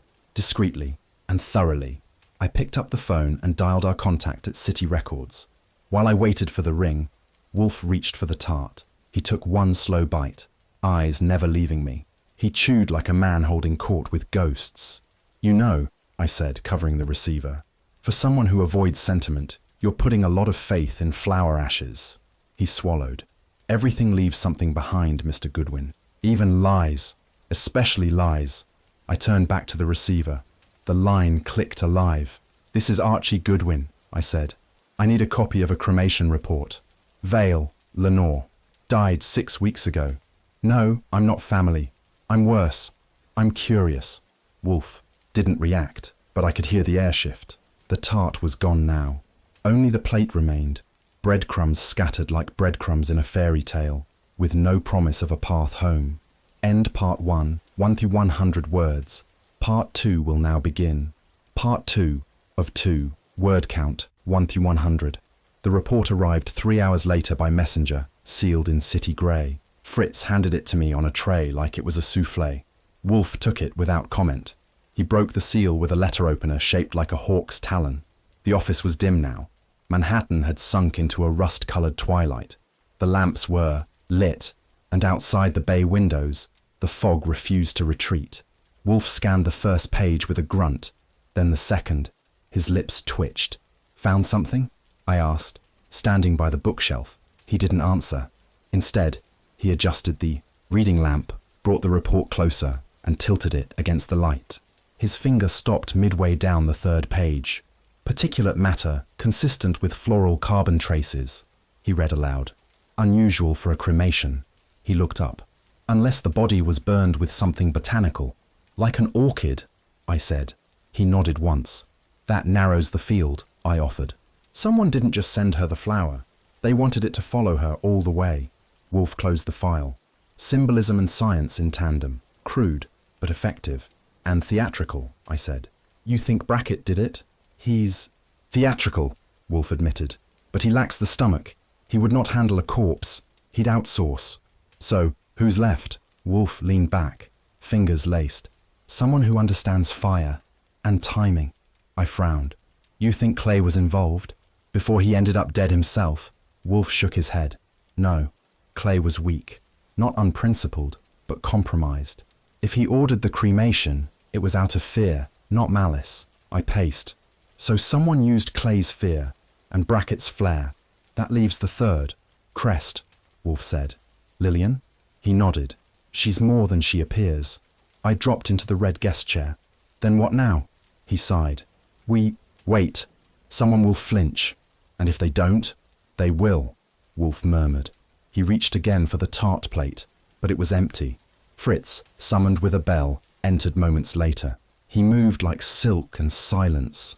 Wolfe gestured toward the plate. Without a word, Fritz vanished. He knows, I said.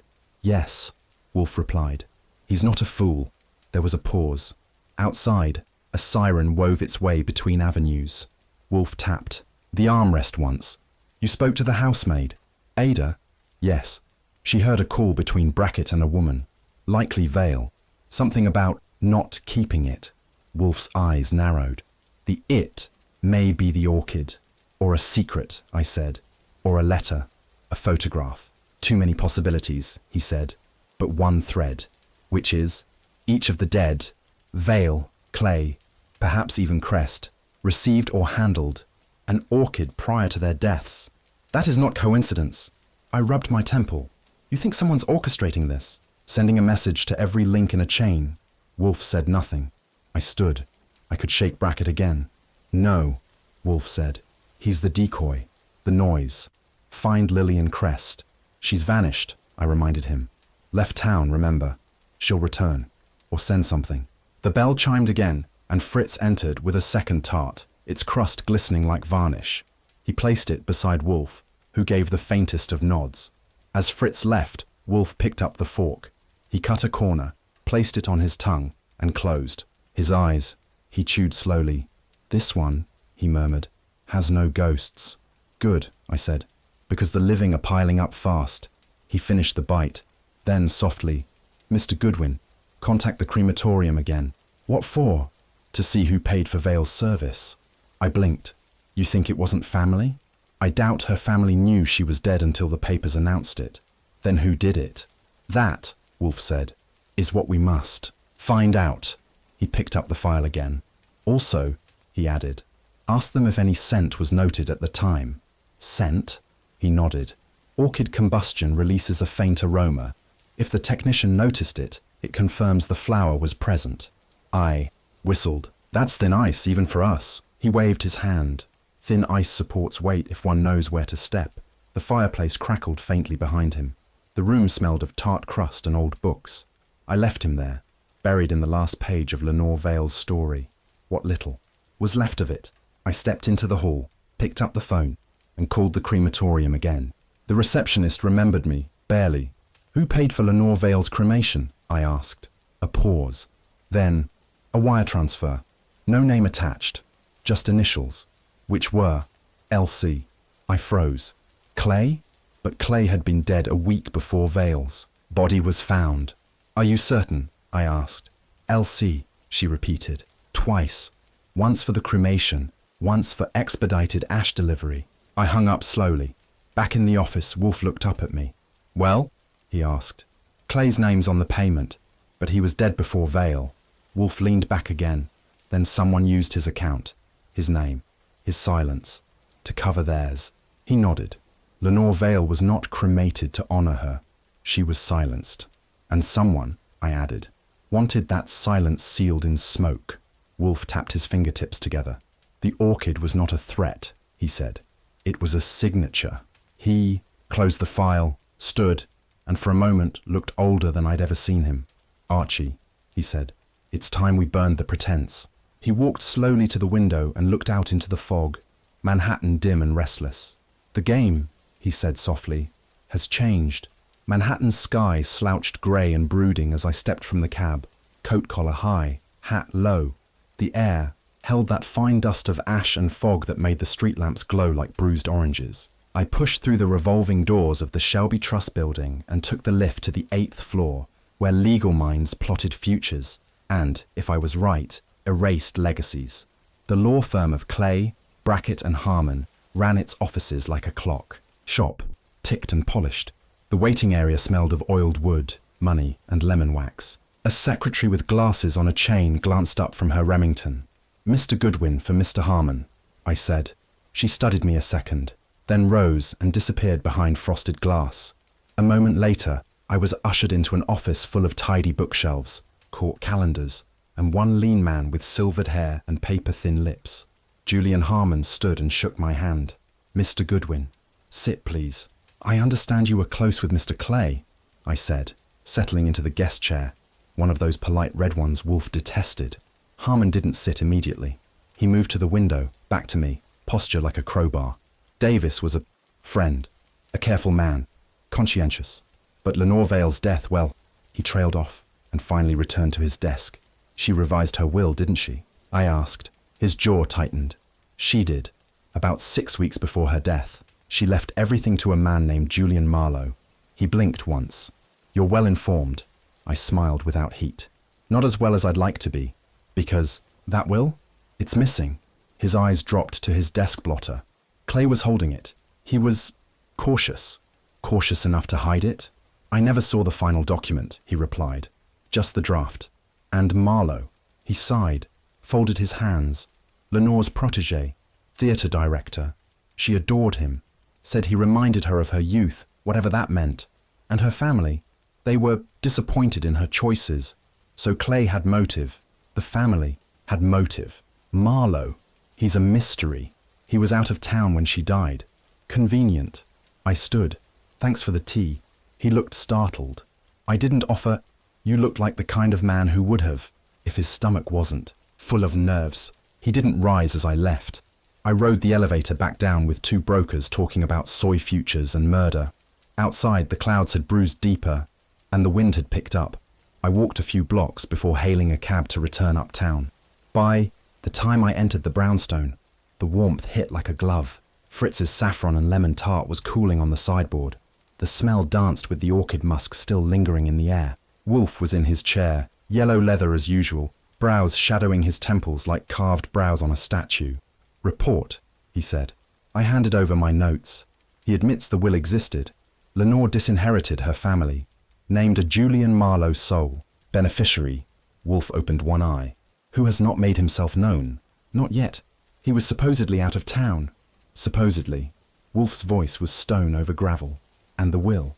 Last seen in Clay's possession. He grunted. And now Clay is dead. And the will gone. Pfui. He closed. The folder.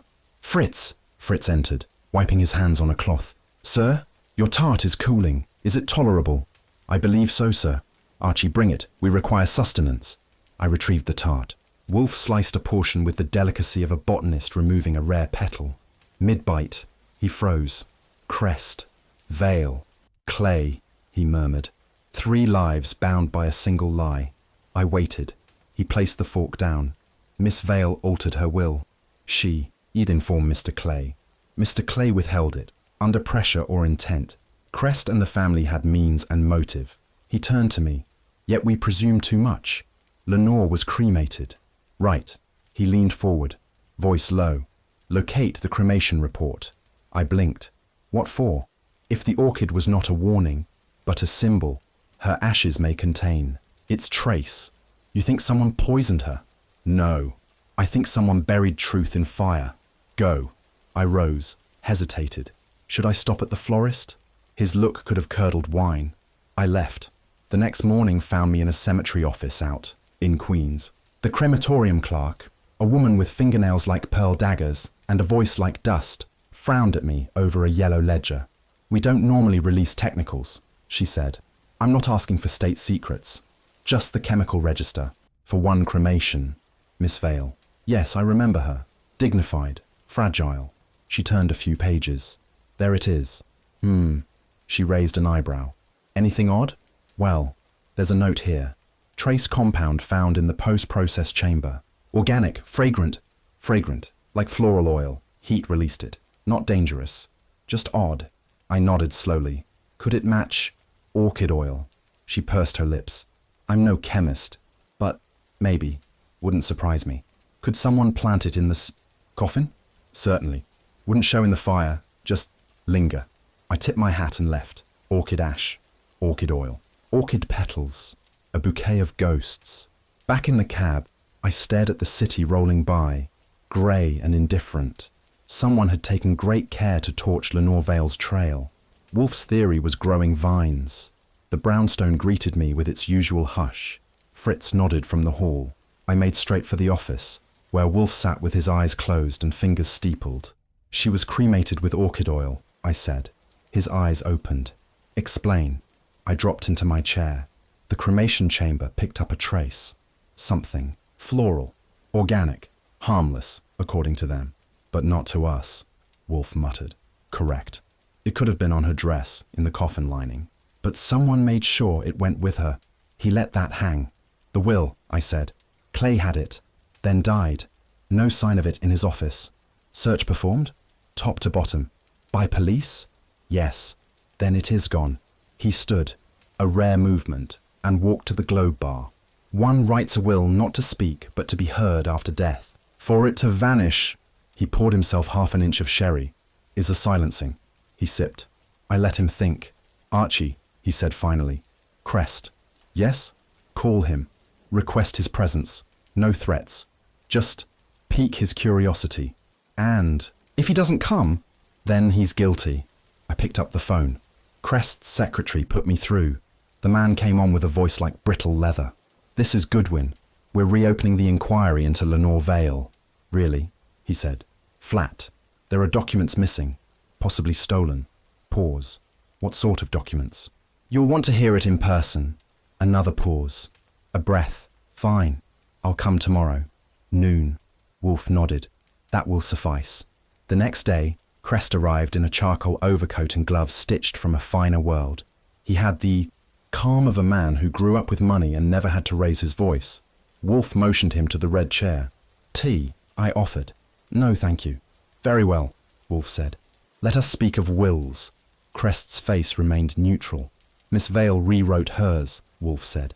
Named a new heir, Julian Marlowe. Crest blinked. Not much else. And? It's missing. Crest adjusted his cufflink. I wouldn't know about that. Clay had it.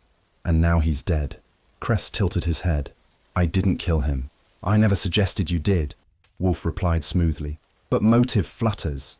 I had no idea she'd changed it. She told Brackett, Wolfe said, who threatened her. Ada overheard the call. Crest narrowed his eyes. That girl hears too much. And Clay withheld it, Wolfe continued. He may have been protecting your interests. A long pause. Then, what do you want, Wolfe? To know why an orchid was burned with her body. Crest stiffened. She adored orchids. Everyone knew that. Not red Paphiopedilums. That was Wolfe's personal breed, I said. His gaze shifted just slightly. Miss Vale admired Wolfe's work, Crest murmured. Someone stole one, Wolfe said. From my greenhouse. Planted it at the scene. Crest swallowed once. I didn't do that. But you know who did. Silence. Then, she loved that boy. Marlowe. She said he was the only one who saw her. Wolfe folded his hands. So you erased him. Crest stood. You have no proof. I don't need proof, Wolfe said calmly. But police love motive. So do juries. He turned to me. Archie, show Mr. Crest out. Crest's exit was measured but tight. No handshake. I returned and found Wolfe deep in thought. We're close, I said. He nodded. One more thread. Find Marlowe. I spent the next day tracking.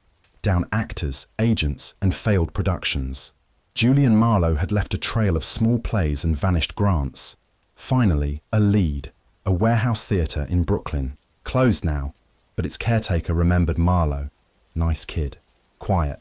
Didn't talk much. Lived upstairs a while. Still around? Heard he took a job upstate. Some school. Drama department. I found the number. Left a message. That night, I got a call. This is Julian. His voice was hesitant, tired. This is Archie Goodwin. I'm with Mr. Nero Wolfe. Long pause. Is this about Lenore? Yes. Another silence. I'll come down. Marlowe arrived the next evening. Wiry. Nervous, eyes too sharp for his age. Wolfe didn't rise, of course. You were her heir, Wolfe said. I didn't want it, Marlowe replied. Then why did she name you? I reminded her of someone. Her youth, she said. Her rebellion, Wolfe murmured. She gave me books, paid for rehearsals, believed in me. Yet you disappeared. I got scared. Of whom? Marlowe's hands trembled. Brackett and Crest. They said I didn't belong. Did you see the will? She showed me a copy. Where is it now? I don't know. I think Clay destroyed it. And the orchid? I didn't do that, he said quickly. I swear. Wolfe studied him. No, you wouldn't. He leaned back. You're not the killer. You're the mirror. I blinked. The what? She saw herself in him, Wolfe said, and tried to pass the flame. To someone uninvited, I added. Marlowe sat, suddenly heavy. Will anyone believe me? Wolfe closed his eyes. Truth does not require permission. That night, Wolfe dictated the facts. I typed. Outside, the wind keened low. 3 names, 3 motives, and 1 orchid burned not in vengeance, but to bury a final kindness. The study was shadowed in amber. Lamplight curled against the velvet curtains as Wolfe settled into the yellow chair. He did not rise. He never did. But every soul in that room stood as if before a judge. I had lined up the suspects like mismatched dominoes. Lillian Crest, tight-lipped, pale in her smart wool. Brackett, eyes like marbles in whiskey. Marlowe, immaculately suited and studiously silent. And Kramer, arms folded with the kind of patience that cracked furniture. Fritz entered once, silently, with the tray. Coffee. No. Cream. Wolfe barely flicked a hand. Fritz left. Wolfe exhaled. The room adjusted itself to his rhythm. You are here, he began. Not by invitation, but necessity. A woman is dead. A partner is dead. And a will, an inconvenient one, has been reduced to ash. But ash tells stories, if you know how to listen.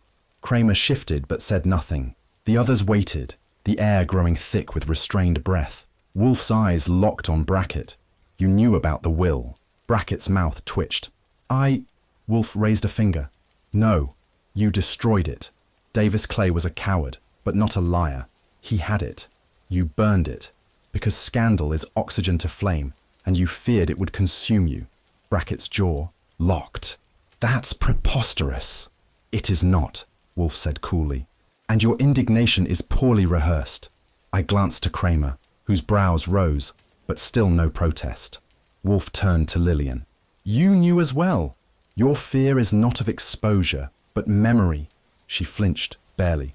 There was a glove, Wolfe murmured, left behind unpaired. A fire started in the wrong grate. A red orchid buried in its own ashes. You all think this is about threats. I believe it is grief. Marlowe cleared his throat, and when Wolfe's eyes slid to him, he looked away. Not weakly, just unwilling. Wolfe folded his hands. Lenore Vale was not murdered by greed. She was erased by design. A design stitched not from hatred, but legacy, and that is always more dangerous. Kramer finally spoke. You've got evidence for that, or is this another performance? I could hear it, a dare laced with doubt. Wolfe did not flinch. Archie. I stepped forward and laid the page down.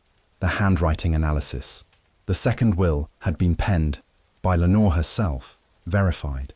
The witness, Davis Clay.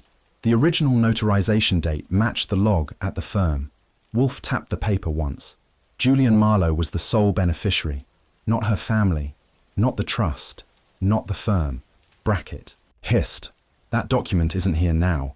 You said so yourself, and yet you fear it, Wolfe replied, as if ghosts could still litigate. Marlowe's voice, low and perfectly calm, echoed. I didn't know. She never told me. Wolfe believed him. I could see it in the slight turn of his head, but he didn't say so. Instead, he returned to Lillian. Your name is absent from both versions of the will. You are neither deprived nor rewarded, yet your fear outweighs all others. Her eyes, wide, wet, and unreadable, blinked once, then again. Wolfe did not press. Not yet. He turned to Kramer. You saw the autopsy results? Yes, Kramer grunted. Unremarkable. Pre-existing condition. Stress. Possible sedative. Nothing criminal. Nothing obvious, Wolfe corrected. No trace of the orchid compound we now know was administered to her petal by petal. Kramer's head tilted, but he didn't object. I stepped forward again. We've secured the crematorium records. Wolfe was right. The trace compound would have survived flame. The cremation order was rushed, signed not by next of kin, but the firm. Lillian spoke for the first time. Her voice cracked. I didn't know. I wasn't told. Convenient, Wolfe murmured, that you are so often uninformed. Marlowe looked at her sharply, but she didn't meet his gaze. Wolfe leaned back, steepling his fingers. I do not think Brackett killed Lenore, nor do I think Davis Clay was complicit in the murder, but someone guided both men, with pressure, with knowledge, with fear. The silence pulsed. Lillian clenched her hands in her lap. Her gloves were white, too white. Wolfe watched her a moment longer, then spoke, his voice low, resonant. The orchid was not a threat. It was an emblem of something lost, something buried, and you, Miss Crest, are the only one here who weeps for her. Her breath caught. She did not deny it. Part 2 begins immediately. Scene 12, confronting the flame word count, 1-250, part 2 of 2. Lillian's shoulders shook once, not theatrically, not for pity, the kind of tremor that's been held in too long and escapes before permission is granted. Wolfe didn't comfort her. He never does. Instead, he leaned forward slightly, a movement so small it felt seismic. You loved her. Lillian's lips parted.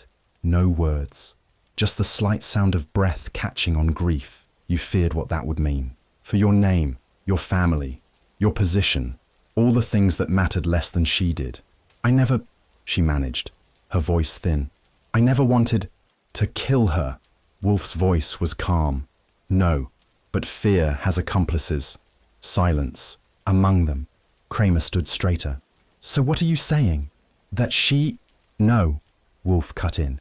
Not the act, the omission, the allowing. Brackett looked furious. You're reaching. I'm listening, Wolfe said. To the pattern. He pointed at the glove. The missing half of a pair. Found in your office, Miss Crest. Smelling of orchid ash. You did not light the fire, but you let it burn. She buried her face in tea, her hands. Marlowe looked to Kramer. What happens now? Kramer exhaled slowly. I don't know yet. Wolfe closed his eyes for a moment. When he spoke again, the weight in his voice returned to iron. Justice is not always prosecution. Sometimes it is truth spoken aloud and silence revoked. He turned toward Brackett. You will answer for the will's destruction. Clay is dead, but he paid his debt. You will pay yours publicly. To what court? Brackett spat. Wolfe's eyes glittered. The court of ruin. You will not practice again. You will not be trusted again. That is penalty enough. Brackett clenched his jaw, but he knew it was true. Wolfe turned to Kramer. Do as you must. Kramer nodded. I'll call the commissioner. This one's layered. He moved to the door. Lillian hadn't moved. Marlowe placed a hand on her shoulder lightly. She didn't push it away. I looked to Wolfe. His gaze was already on me. Archie. Yes, sir? Bring me the glove, the real one. I nodded and left the room for the drawer in his desk. When I returned, he was holding the orchid ash in a silver dish. He placed the glove beside it. Some symbols, he murmured, are burned to conceal, others to mourn. He glanced once at Lillian, then turned his attention to the orchid ash.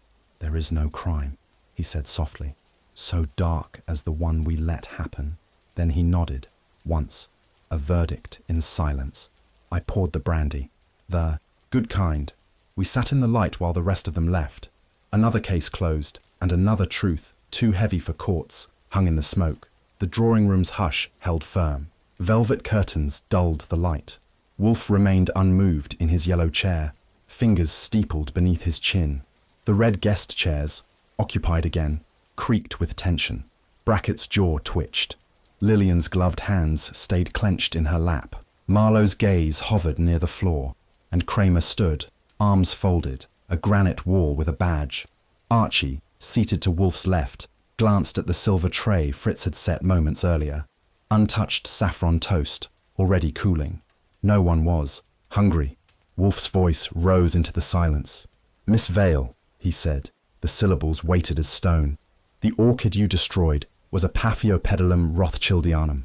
Rare, almost extinct, cultivated with a reverence you may lack the context to appreciate. Lillian Vale flinched. I didn't. You did, Wolfe interrupted, tone ironclad. You placed it atop a fire grate. You burned it. You ensured its ash would mingle with the very scent that lingered in Davis Clay's fireplace. Brackett shifted. What does that prove? That she, not you, delivered the symbol, Wolfe said. You, Mr. Brackett, are guilty of many things. Theft, concealment, cowardice. But not poetry. Archie suppressed a smirk. Kramer didn't bother. He exhaled, slow and skeptical. I found the will, Lillian whispered. 2 days after Lenore passed. Wolfe inclined his head slightly. It wasn't hidden well, she said, voice now brittle, tucked behind a linen sheet in Lenore's bedroom desk. It named Julian. Her glance flicked toward Marlowe, as sole heir. Not my father, not Davis Clay, only him. Marlowe did not move. He looked neither vindicated nor surprised. Why destroy the orchid? Archie asked. I panicked, she admitted. I couldn't confront Brackett outright, but I knew he feared scandal more than guilt. I thought if he believed someone else knew about the will, if he feared exposure, he'd confess. Wolfe's eyes closed briefly. A gambit, emotional blackmail, executed with horticultural flair. She swallowed. And you told no one? Kramer's tone was rough, but not unkind. I meant to wait until after the wedding, Lillian said. Then tell him. Make him face it. Archie crossed a leg, but then Clay died. Her eyes snapped to his. I never meant for that. I didn't even see him that night. I didn't know he had the will. Wolfe's hand moved, the faintest gesture. Yet he did. Kramer? The inspector nodded. Last person seen with it. Lenore's lawyer mentioned Clay came by to collect it, said it was for safekeeping. Wolfe exhaled audibly. Then Clay read it, saw what it meant, and lacking your restraint, Miss Vale, chose panic without purpose. Lillian's voice dropped. He feared the scandal more than Brackett.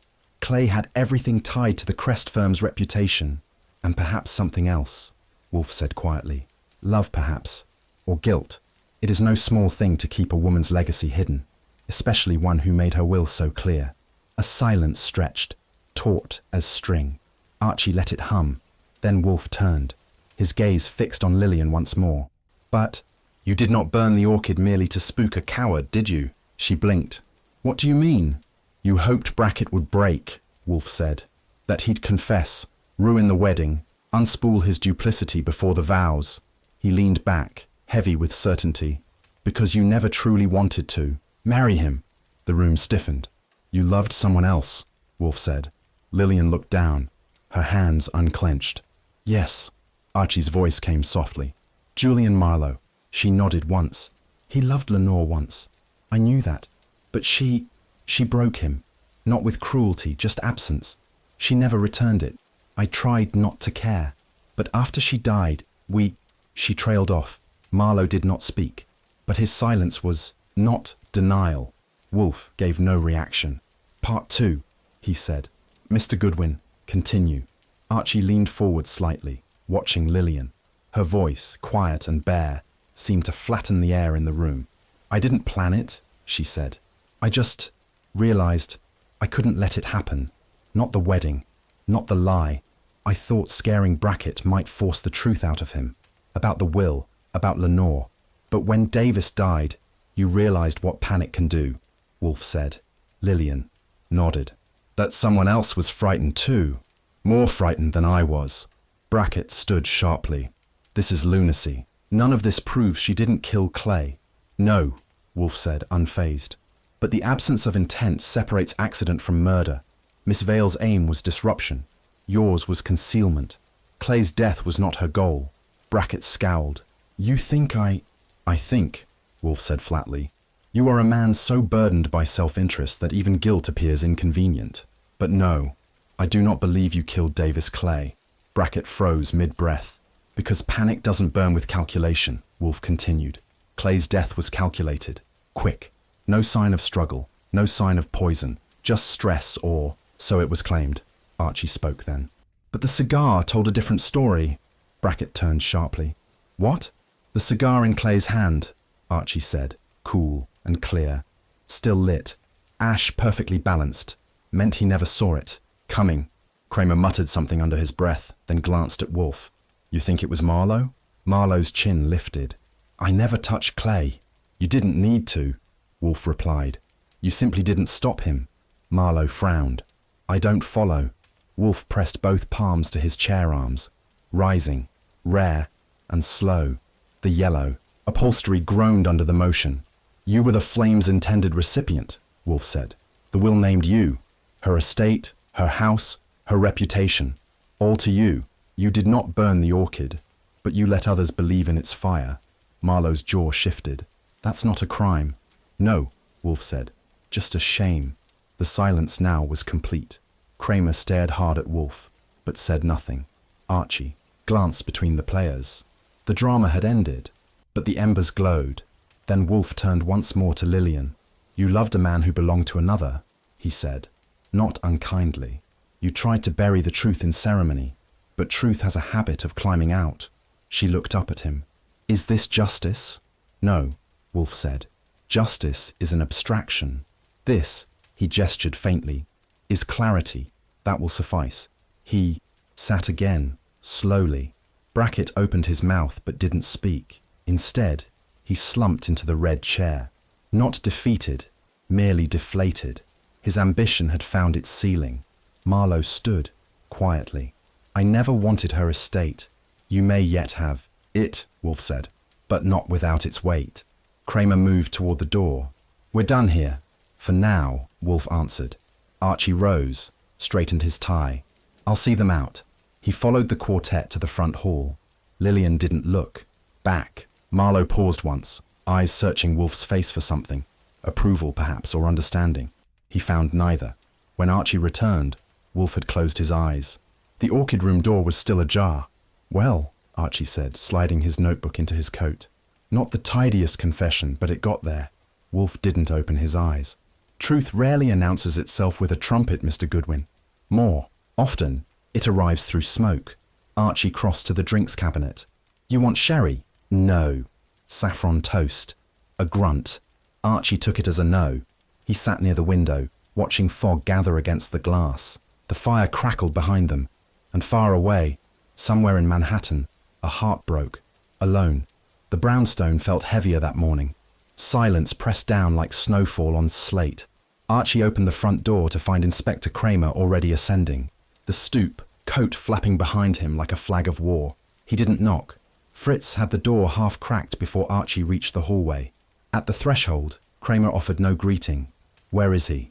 Archie stepped aside.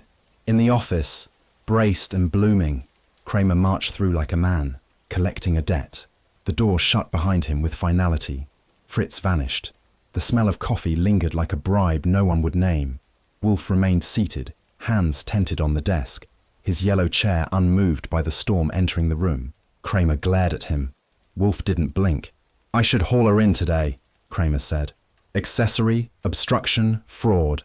Wolfe raised one brow. "But you won't," Kramer snorted. "I might. This isn't your usual culinary melodrama. A man is dead. The will's missing. Lillian Vale staged half the circus." Wolfe gestured to the red chair. Kramer didn't sit.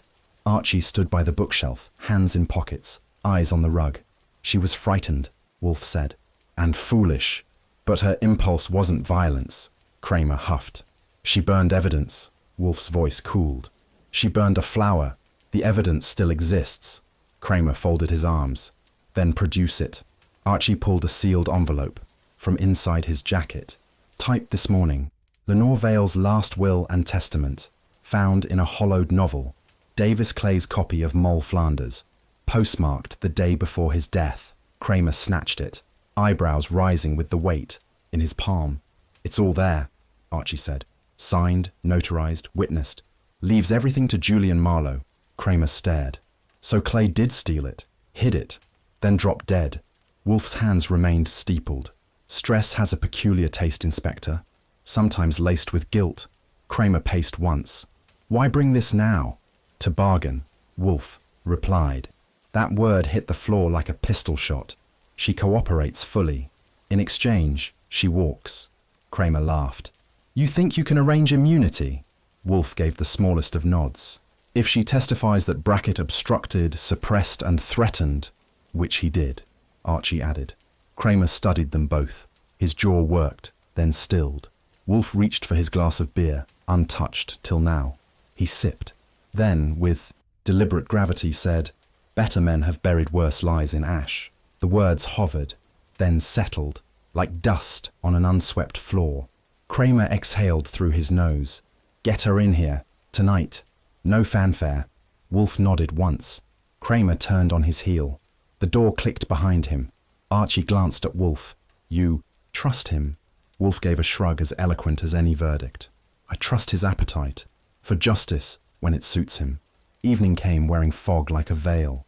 Manhattan's streetlights glowed through it, hazy and gold, as if reluctant to judge. Upstairs, in the brownstone, the lamps burned steady. The front door remained shut. Lillian Vale arrived just after 7, her coat damp at the hem. Archie met her at the threshold and led her to the front room without a word. She sat gingerly on the red chair, clutching her purse like a secret. Kramer followed 10 minutes later, damp and fuming, but silent. He took the opposite chair. Wolfe remained, motionless in his own, his eyes half-lidded, gazed somewhere far past the lamplight. Lillian broke first. "Is it true that you have the will?" Archie answered. "In Kramer's hands now, safe." She nodded. Then shakily, "I didn't mean for any of it. I only wanted—" Wolfe lifted a hand. "Miss Vale, clarity, not confession. You're not here to grieve." Her lips tightened. Kramer leaned forward. "You'll state for the record that Franklin Brackett asked you to destroy the will." Lillian blinked. "He said it would ruin everything. The wedding, his career, that I'd be tainted by scandal." "And Davis Clay?" Wolfe asked. "I never told him, but I think he found out, or guessed. I left the novel in the library one night. He was the only other one who might have read it." Wolfe nodded slowly. "And Brackett? I think he knew Clay had it. That's why he pushed me to burn the orchid. He said it would frighten him into silence." Archie crossed his arms. "Instead, it killed him." Her voice cracked. "I didn't know Clay had a bad heart." Kramer grunted. "He didn't. He had a guilty one." There was a silence. Wolfe broke it with a soft murmur. "Lenore loved Marlowe, left everything to him. That was her final truth. You honored it, however clumsily. Lillian looked down. Kramer stood. You'll testify? She nodded. He turned to Wolfe. She doesn't. Walk free, not entirely. But I'll argue for probation. Obstruction, not conspiracy. Wolfe inclined his head. Lillian rose. Thank you. Kramer gave her a glance that wasn't quite forgiving. Don't thank me yet. Court's crueler than conscience. As he escorted her to the door, Archie leaned to Wolfe and muttered, So ends the performance. Wolfe sipped from his glass. On the contrary, Archie, that was merely the second act. He closed his eyes. Outside, the city exhaled. The day after the last guest had left in silence, the brownstones seemed to inhale again. I'd heard Wolfe give orders in a dozen different languages, but none cut quite like when he said, Fritz, lock the greenhouse. Fritz paused mid-polish of a brass doorknob, his cloth folding gently in his palm. He looked towards me, uncertain. I gave a slight nod. Wolfe didn't repeat himself. He turned, not toward the dining room or the office, but up the stairs, the way a man climbs a final argument. Deliberate. Absolute. I waited until his footsteps softened over the runner, then slipped into the office. The morning snowfall still sifted down in perfect quiet through the high windows. Across from me, the fireplace glowed gently, not roaring, just alive enough to remember its purpose. The typewriter keys were cold under my fingers. Not that it mattered. Wolfe's tone had already sealed the day's mood. I rolled in a sheet and began to transcribe. Summary, facts, motive, timing. Then I paused, pen between fingers, and listened. Nothing moved. Not in the greenhouse, not in the kitchen, not even Fritz's shoes across the parquet. Just the fire. The scent in the room had changed. Less cigar, more charcoal, less upholstery, and more something older, something final. I pushed back from the desk and walked slowly to the fireplace. The grate was clean. Fritz never left it otherwise, but at the back, barely catching light, sat the ash of something fine and once rare. A petal. I didn't touch it. Wolfe wouldn't have. The flame had made its statement, and the orchid, whatever shade it had been, was past protest. He came down 5 minutes later, freshly groomed, grey silk scarf tucked beneath his collar like an old general dressing for court-martial. He didn't sit. He stood, gazing at the mantel. A flower stolen, he said at last, is a truth defiled.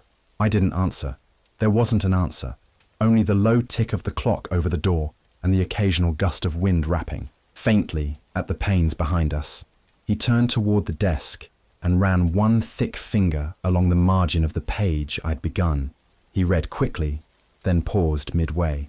There, I followed his finger to the line. Bracket, confronted, refused comment. Wolfe grunted. He will not speak. You think Lillian will? She has already said more than she intended, and far less than she knows. I clicked another sentence into the machine.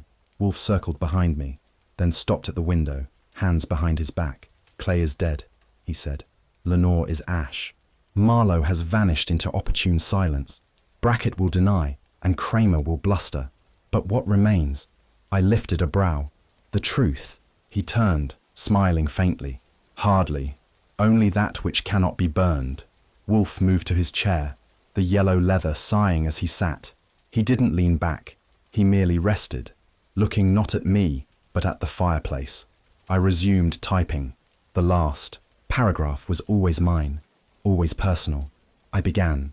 Some truths are buried in paper, others in flame, but the rarest ones. I stopped. Wolfe, without turning, murmured, The rarest ones leave smoke.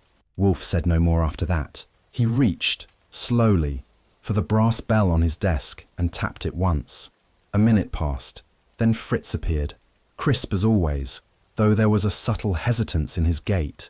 Not fear. Fritz didn't fear Wolfe, but the kind of measured decorum a man employs when stepping into a cathedral after war. Wolfe didn't look at him. Tea, he said. Fritz nodded. Yes, sir. He vanished like a shadow off polished wood. Wolfe sat forward. The fire cracked. Outside the snow kept falling, and somewhere in the city, a siren bled faintly through the white. I won't ask again, Wolfe said. I glanced. Up. Ask what? He tapped the air vaguely. How you knew? That she had burned it. I leaned back. I didn't. Not entirely. but partially. I knew she was scared, but not of Brackett. He nodded. She found the will. He added, and knew what it meant. Wolfe drummed once on the armrest with his fingers. She thought she could pressure him, not realizing the stakes had already shifted. She loved Marlowe. Wolfe looked amused, more than she understood. And that's always the fatal kind. He rose, walked to the bookshelves, and chose a thin red volume. Not the usual Montaigne or Tacitus. Poetry, perhaps. The kind that smells of faded ink and caution. He returned to the chair and opened it absently. "You know," I said, "for a man who detests sentiment, you've let more of it slip through lately than in a decade." He didn't look up. "If you cannot burn it," he replied, "you might as well read it." We sat in silence as the fire dimmed. Fritz returned with the tea tray. Darjeeling, lemon, no sugar. He placed it with reverence and exited once more. Wolfe poured himself a cup and inhaled the steam. He sipped, then exhaled through his nose, deeply. Then he said, "Archie, tomorrow, remind me to telephone the consulate." I blinked. "Which consulate?" "The one that still honors orchid embargoes. Planning to start smuggling petals in your suit lining?" He gave me a thin look. "I'm planning to ensure the next fool who sets foot in my greenhouse knows it is a sanctuary, not a showroom." I nodded, reached for the typewriter, and added a final line. "In a world that prizes flame, the rarest bloom is restraint." I pulled the page from the platen and stacked it neatly with the others. Wolfe closed the book, rose, and crossed to the fireplace. For a long time he stared into the coals. His face softened, then set again, like clay returning to form. And then, very quietly, almost lost beneath the last snap of burning cinder, he said, "Fools burn what they cannot possess." I didn't answer. I simply stood, crossed to the window, and watched Manhattan vanish behind a veil of falling white. The clock on Wolfe's desk ticked once, no more. Fritz appeared, not with beer or coffee, but a porcelain pot balanced on a silver tray. The steam rose pale crimson from the hibiscus tea, its scent tart and subtle. Wolfe lifted a brow. Fritz placed the cup before him without a word and vanished through the kitchen door, leaving only a waft of bergamot and citrus behind. Wolfe didn't move for a moment. Then, with an air of resignation, he lifted the cup. The steam curled past his cheek. One sip, and his face didn't shift, neither grimace nor praise. I sat in the red chair, notebook in lap, pencil at ease. "I've typed the final page," I said. "Filed under veil, with the rest." Wolfe nodded once. The lamplight caught on, the rim of his spectacles. Outside the window, snow tumbled over Manhattan like the ghosts of scorched petals. It coated the black iron gate, the stone steps, the cars parked beneath barren trees. Inside, the brownstone was sealed and hushed. The orchid ashes, what was left of the Phalaenopsis rubra, remained locked in Wolfe's cabinet, a narrow tin box, unmarked, beside an envelope labelled Brackett. Fritz had insisted we destroy them. Wolfe refused. "Some crimes," Wolfe murmured, "are not buried in law. They are buried in grief." I looked over. "That one yours or the tea talking?" He didn't answer, just took another sip. The cup clinked faintly on the saucer. There had been no arrest for Lillian. Kramer would settle for Brackett. Obstruction charges strong enough to satisfy the brass. The will had surfaced, slightly scorched, but readable, tucked between sheet music in a folder labelled Debussy. Julian Marlowe had left town. No forwarding address. I closed the notebook. A case this twisted didn't end with a slap on the back. Wolfe leaned back slowly in his chair. The yellow leather creaked. Eyes half-lidded, voice almost a breath, he muttered. "A case with too many fires, and not enough light." The radiator hissed. I stared at the orchid cabinet. Locked, untouched. Like guilt itself, boxed, but never silent. Fritz re-entered with a plate of thin almond wafers. Wolfe waved them off, a rare thing. Fritz said nothing, placed them on the corner of Wolfe's desk, and left. I rose, stretched, and wandered toward the window. Snow clung to the corners of the glass like frostbitten lace. A boy below hurled a snowball at a mailbox, missed, and vanished around the corner. In the silence, Wolfe's cup tapped its saucer again. "She didn't burn it for malice," he said. "No," I replied. "She burned it for fear." He nodded. Gaze distant. The fear of being unloved, of losing control, the same root. You sound poetic. I sound tired. I chuckled, not because it was funny. The orchid in question, the one that sparked the lies and soothed the guilty, had bloomed once in the greenhouse.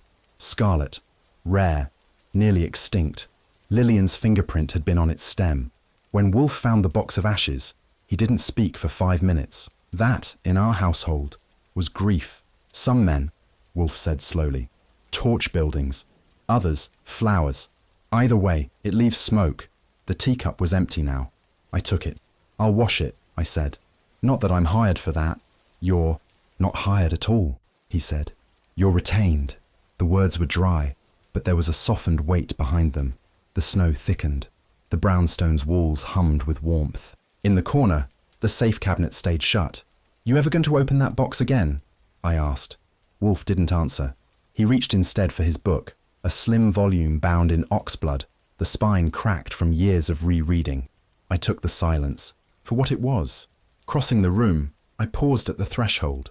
Then Wolfe spoke, softly, without looking up. Fools burn what they cannot possess. The radiator sighed, and with that, the case of Lenore Vale, the orchid in the fireplace, and the ghosts who carried hibiscus perfume on their hands folded quietly into memory.